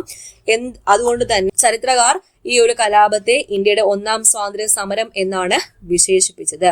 ഈ ഒരു സമരത്തിൽ ആരൊക്കെ പങ്കെടുത്തു? സാധാരണക്കാർ പങ്കെടുത്തു, കർഷകർ പങ്കെടുത്തു, കൈത്തൊഴിലുകാർ പങ്കെടുത്തു, നാട്ടുരാജാക്കന്മാരും സൈനികരും പ്രഭുക്കളൊക്കെ ഇവരൊക്കെ പങ്കെടുത്ത ആദ്യത്തെ ബ്രിട്ടീഷ് വിരുദ്ധ സമരമായിരുന്നു 1857 കലാപം. എന്താണ് ഈ കലാപത്തിലേക്ക് നയിച്ച കാരണങ്ങൾ? ബ്രിട്ടീഷുകാർ നടപ്പിലാക്കിയ 2 ഭരണ പരിഷ്കാരങ്ങൾ, 2 ബ്രിട്ടീഷ് നയങ്ങൾ. ഏതൊക്കെ? സൈനിക സഹായ വ്യവസ്ഥയും ദത്തവകാശ നിരോധന നിയമവും. അപ്പൊ ബ്രിട്ടീഷുകാർ നടപ്പിലാക്കിയ 2 ഭരണ പരിഷ്കാരങ്ങൾ കലാപത്തിന് കാരണമായി. അവ ഏതെല്ലാം എന്ന് ചോദിച്ചാൽ സൈനിക സഹായ വ്യവസ്ഥയും ദത്തവകാശ നിരോധന നിയമവുമാണ്. ആദ്യത്തേത് സൈനിക സഹായ വ്യവസ്ഥ. സൈനിക സഹായ വ്യവസ്ഥ നടപ്പിലാക്കിയത് ആര്? വെല്ലസ്ലി പ്രഭു. ഗവർണർ ജനറലായ വെല്ലസ്ലി പ്രഭുവാണ് സൈനിക സഹായ വ്യവസ്ഥ നടപ്പിലാക്കിയത്. ഈ ഒരു വ്യവസ്ഥ പ്രകാരം ബ്രിട്ടീഷുകാരുമായി സൈനിക സഖ്യത്തിൽ ഏർപ്പെടുന്ന നാട്ടുരാജ്യങ്ങൾ ചില വ്യവസ്ഥകൾ പാലിക്കണം. എന്തൊക്കെയാണ് ആ വ്യവസ്ഥകൾ? സൈനിക സഹായ വ്യവസ്ഥയിൽ ഏർപ്പെടുന്ന നാട്ടുരാജാവ് കമ്പനി സൈന്യത്തിന്റെ ഒരു യൂണിറ്റ് തന്റെ രാജ്യത്തിനുള്ളിൽ സ്ഥിരമായി പാർപ്പിക്കണം. 2, കമ്പനിയുടെ സൈനിക വിഭാഗത്തിനുള്ള എല്ലാ ചെലവും ആര് കൊടുക്കണം? രാജാവ് കൊടുക്കണം. കമ്പനിയുടെ അനുമതിയില്ലാതെ മറ്റു യൂറോപ്യൻ രാജ്യങ്ങളുമായി സഖ്യത്തിൽ ഏർപ്പെടാൻ പാടില്ല. ബ്രിട്ടീഷ് ഗവർണർ ജനറലുമായി ആലോചിക്കാതെ ഒരു നടപടിയും സഖ്യരാജാവ് നടപ്പിലാക്കാൻ പാടില്ല. സഖ്യരാജാവ് തന്റെ രാജ്യത്തെ ഒരു ബ്രിട്ടീഷ് റെസിഡന്റിനെ താമസിപ്പിക്കണം. ഈ വ്യവസ്ഥകൾ ലംഘിക്കപ്പെട്ടാൽ നാട്ടുരാജ്യത്തെ ബ്രിട്ടീഷുകാർക്ക് പിടിച്ചെടുക്കാനും പറ്റും. ഇതാണ് സൈനിക സഹായ വ്യവസ്ഥ നടപ്പിലാക്കിയത് ലോർഡ് വെല്ലസ്ലി. രണ്ടാമത് ഡോക്ട്രിൻ ഓഫ് ലാപ്സ് അഥവാ ദത്തവകാശ നിരോധന നിയമം. സിമ്പിളായിട്ട് പറഞ്ഞാൽ അവകാശികളില്ലാത്ത, അതായത് ആൺകുട്ടികളില്ലാത്ത നാട്ടുരാജ്യങ്ങൾ ബ്രിട്ടീഷ് ഇന്ത്യയോട് കൂട്ടിച്ചേർക്കാൻ പറ്റും, അല്ലെങ്കിൽ ബ്രിട്ടീഷുകാർക്ക് പിടിച്ചെടുക്കാൻ പറ്റും. അതാണ് ഡോക്ട്രിൻ ഓഫ് ലാപ്സ്. അതായത് ഒരു നാട്ടുരാജ്യത്തിലെ ഭരണാധികാരി പിന്തുടർച്ച അവകാശികളായി ആൺമക്കൾ ഇല്ലാതെ മരിച്ചാൽ മറ്റൊരു കുടുംബത്തിൽ നിന്നും ഒരാൺകുട്ടിയെ അനന്തരാവകാശിയായി ദത്തെടുക്കുന്ന സമ്പ്രദായം ആ സമയത്ത് നിലവിലുണ്ടായിരുന്നേ. അങ്ങനെ പറ്റത്തില്ല എന്നാണ് ദത്തവകാശ നിരോധന നിയമം വഴി കൊണ്ടുവന്നത്. ഈ ഒരു നിയമം നടപ്പിലാക്കിയ ബ്രിട്ടീഷ് ഗവർണർ ജനറൽ ആരാണ്? ഡൽഹൌസി പ്രഭു ആണ്. ഡൽഹൌസി പ്രഭു ബ്രിട്ടീഷ് ഗവർണർ ജനറൽ ആയിരുന്ന ഡൽഹൌസി പ്രഭു നടപ്പിലാക്കിയ ദത്തവകാശ നിരോധന നിയമപ്രകാരം ദത്തെടുക്കാനുള്ള രാജാവിന്റെ അധികാരം ഇല്ലാതെ ആയി. ഓക്കെ, അങ്ങനെ ഈ 2 നിയമങ്ങൾ പ്രകാരം നിരവധി നാട്ടുരാജ്യങ്ങളെയാണ് ഈ ബ്രിട്ടീഷ് ഇന്ത്യയോട് ബ്രിട്ടീഷുകാർ കൂട്ടിച്ചേർത്തത്. ദുർഭരണം ആരോപിച്ച് അവധ് എന്ന നാട്ടുരാജ്യവും ബ്രിട്ടീഷ് ഇന്ത്യയോട് കൂട്ടിച്ചേർത്തു. അങ്ങനെ നിരവധി നാട്ടുരാജ്യങ്ങൾ ബ്രിട്ടീഷ് ഇന്ത്യയോട് കൂട്ടിച്ചേർത്തു. അപ്പൊ ഇതൊക്കെ 1857 കലാപത്തിലേക്ക് നയിച്ചേ. ഈസ്റ്റ് ഇന്ത്യ കമ്പനിയിലെ ഇന്ത്യൻ സൈനികർക്ക് ബ്രിട്ടീഷുകാരോടുണ്ടായിരുന്ന അതൃപ്തി 1857 കലാപത്തിന്റെ മറ്റൊരു കാരണമായി തീർന്നു. ഈ സൈനികർക്ക് ഉപയോഗിക്കാൻ ഒരു പുതിയ തരം തോക്ക് കൊടുത്തായിരുന്നേ, എൻഫീൽഡ് തോക്ക്. ഈ എൻഫീൽഡ് തോക്കിന്റെ വെടിയുണ്ടകൾക്ക് ഗ്രീസ് പുരട്ടിയ ഒരു കടലാസ് കവർ ഉണ്ടായിരുന്നു. തോക്കിൽ വെടിയുണ്ട നിറയ്ക്കുന്നതിന് മുൻപ് ഈ കവർ കടിച്ചു കീറണമായിരുന്നു. ഈ കവറിൽ പുരട്ടിയിരുന്നത് പശുവിന്റെയും പന്നിയുടെയും കൊഴുപ്പായിരുന്നേ. ഈ കവറിൽ പുരട്ടിയത് പശുവിന്റെയും പന്നിയുടെയും ഒക്കെ കൊഴുപ്പിൽ നിന്നുണ്ടാക്കിയ ഒരുതരം ഗ്രീസ് ആയിരുന്നേ. അപ്പൊ ഇത് സൈനികർക്ക് അത് ഉപയോഗിക്കാൻ ഭയങ്കര ബുദ്ധിമുട്ടായിരുന്നു. അപ്പൊ അതിനെതിരെ അവര് പ്രതിഷേധിച്ചു. ഇതിനെതിരെ ആദ്യമായിട്ട് പ്രതിഷേധിച്ചത് ബരക്പൂരിലെ സൈനികനായ മംഗൾ പാണ്ഡെ ആയിരുന്നേ. അപ്പൊ ഈ മംഗൾ പാണ്ഡെ എന്ത് ചെയ്തു? ഒരു ബ്രിട്ടീഷ് സൈനികനെ ആക്രമിച്ചു. എന്തിനാ ആക്രമിച്ചത്? തോക്കിൽ വെടിയുണ്ട നിറയ്ക്കുന്നതിന് നിർബന്ധിച്ചതുകൊണ്ട് ബ്രിട്ടീഷ് സൈനികനെ മംഗൾ പാണ്ഡെ ആക്രമിച്ചു. ആ ഒരു കാരണം പറഞ്ഞ് 1857 ഏപ്രിൽ 8 ബ്രിട്ടീഷുകാർ മംഗൾ പാണ്ഡെയെ തൂക്കിലേറ്റി. 1857 കലാപം ആരംഭിച്ചത് എവിടെ നിന്നാണ് എന്ന് ചോദിച്ചാൽ ഉത്തർപ്രദേശിലെ മീററ്റിൽ നിന്നാണ് 1857 കലാപം ആരംഭിച്ചത്. 1857 കലാപത്തിന്റെ ആദ്യത്തെ രക്തസാക്ഷി ആര് തന്നെയായിരുന്നു? മംഗൾ പാണ്ഡെയാണ്.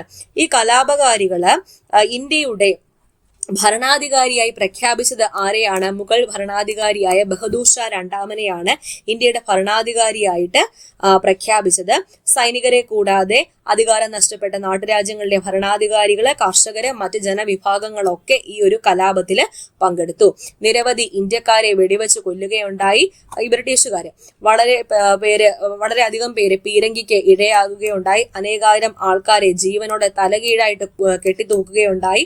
അവധിൽ മാത്രം 1.5 ലക്ഷം പേര് കൊല്ലപ്പെട്ടതിൽ 1 ലക്ഷം പേർ സാധാരണക്കാരായിരുന്നു.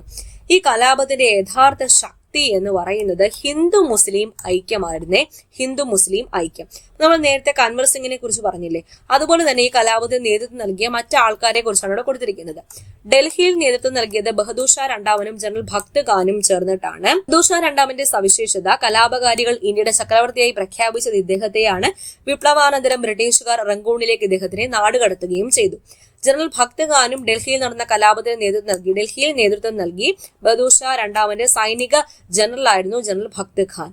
ഝാൻസിയിൽ നേതൃത്വം നൽകിയത് റാണി ലക്ഷ്മിബായ്. സവിശേഷത, ഝാൻസിയിലെ ഭരണാധികാരി. കാൺപൂരിൽ നാനാ സാഹിബും താന്തിയ തോപ്പിയും ചേർന്നാണ് നേതൃത്വം നൽകിയത്. നാനാ സാഹിബ് മറാത്തയിലെ ഭരണാധികാരിയും താന്തിയ തോപ്പി നാനാ സാഹിബിന്റെ സൈനിക തലവനും. ഗൊറില്ല യുദ്ധമുറകൾ പ്രയോഗിച്ചത് താന്തിയ തോപ്പിയായിരുന്നേ. ലക്നൌവിൽ ബീഗം ഹസ്രത് മഹൽ, അവധിലും ബീഗം ഹസ്രത് മഹൽ തന്നെയായിരുന്നേ. അവധിലെ ഭരണാധികാരിയായിരുന്നു ബീഗം ഹസ്രത് മഹൽ. ബീഹാറിലെ ആരയിൽ കൻവർ സിംഗ് ആണ് നേതൃത്വം നൽകിയത്. ജഗദീഷ്പൂരിലെ കർഷക പ്രഭു ആയിരുന്നു കൻവർ സിംഗ്. ഇനി 1857 കലാപത്തിന്റെ പരിമിതികൾ എന്തെല്ലാമാണ്? കലാപം ഉത്തരേന്ത്യയിലെ ഏതാനും ഭാഗത്ത് മാത്രം ഒതുങ്ങി നിന്നു. സംഘടിത നേതൃത്വം ഉണ്ടായിരുന്നില്ല. കലാപകാരികളെക്കാൾ മെച്ചപ്പെട്ട സൈനിക ശേഷിയും സംഘാടന മികവൊക്കെ കമ്പനിയിലെ സൈന്യത്തിനുണ്ടായിരുന്നു. ഇന്ത്യയിലെ മധ്യവർഗം പൊതുവെ കലാപത്തെ അനുകൂലിച്ചില്ല. നാട്ടുരാജ്യങ്ങളിലെ ഭരണാധികാരികൾ ഒരു വിഭാഗം കലാപത്തിൽ നിന്നും വിട്ടുനിന്നതൊക്കെ കലാപത്തിന്റെ പരിമിതികളായിരുന്നു. പക്ഷെ ഈ കലാപം ബ്രിട്ടീഷുകാർ അടിച്ചമർത്തിയെങ്കിലും പിൽക്കാല ഇന്ത്യ ചരിത്രത്തിൽ വളരെയധികം ഈ കലാപം സ്വാധീനം ചെലുത്തിയിട്ടുണ്ടായിരുന്നു. എങ്ങനെയൊക്കെ? ഇന്ത്യയിലെ ഇംഗ്ലീഷ് ഈസ്റ്റ് ഇന്ത്യ കമ്പനിയുടെ ഭരണം അവസാനിക്കാൻ കാരണമായ കലാപം 1857 കലാപമാണ്. ഇന്ത്യയുടെ ഭരണം ബ്രിട്ടീഷ് രാജ്ഞിയുടെ നേരിട്ടുള്ള നിയന്ത്രണത്തിലായി.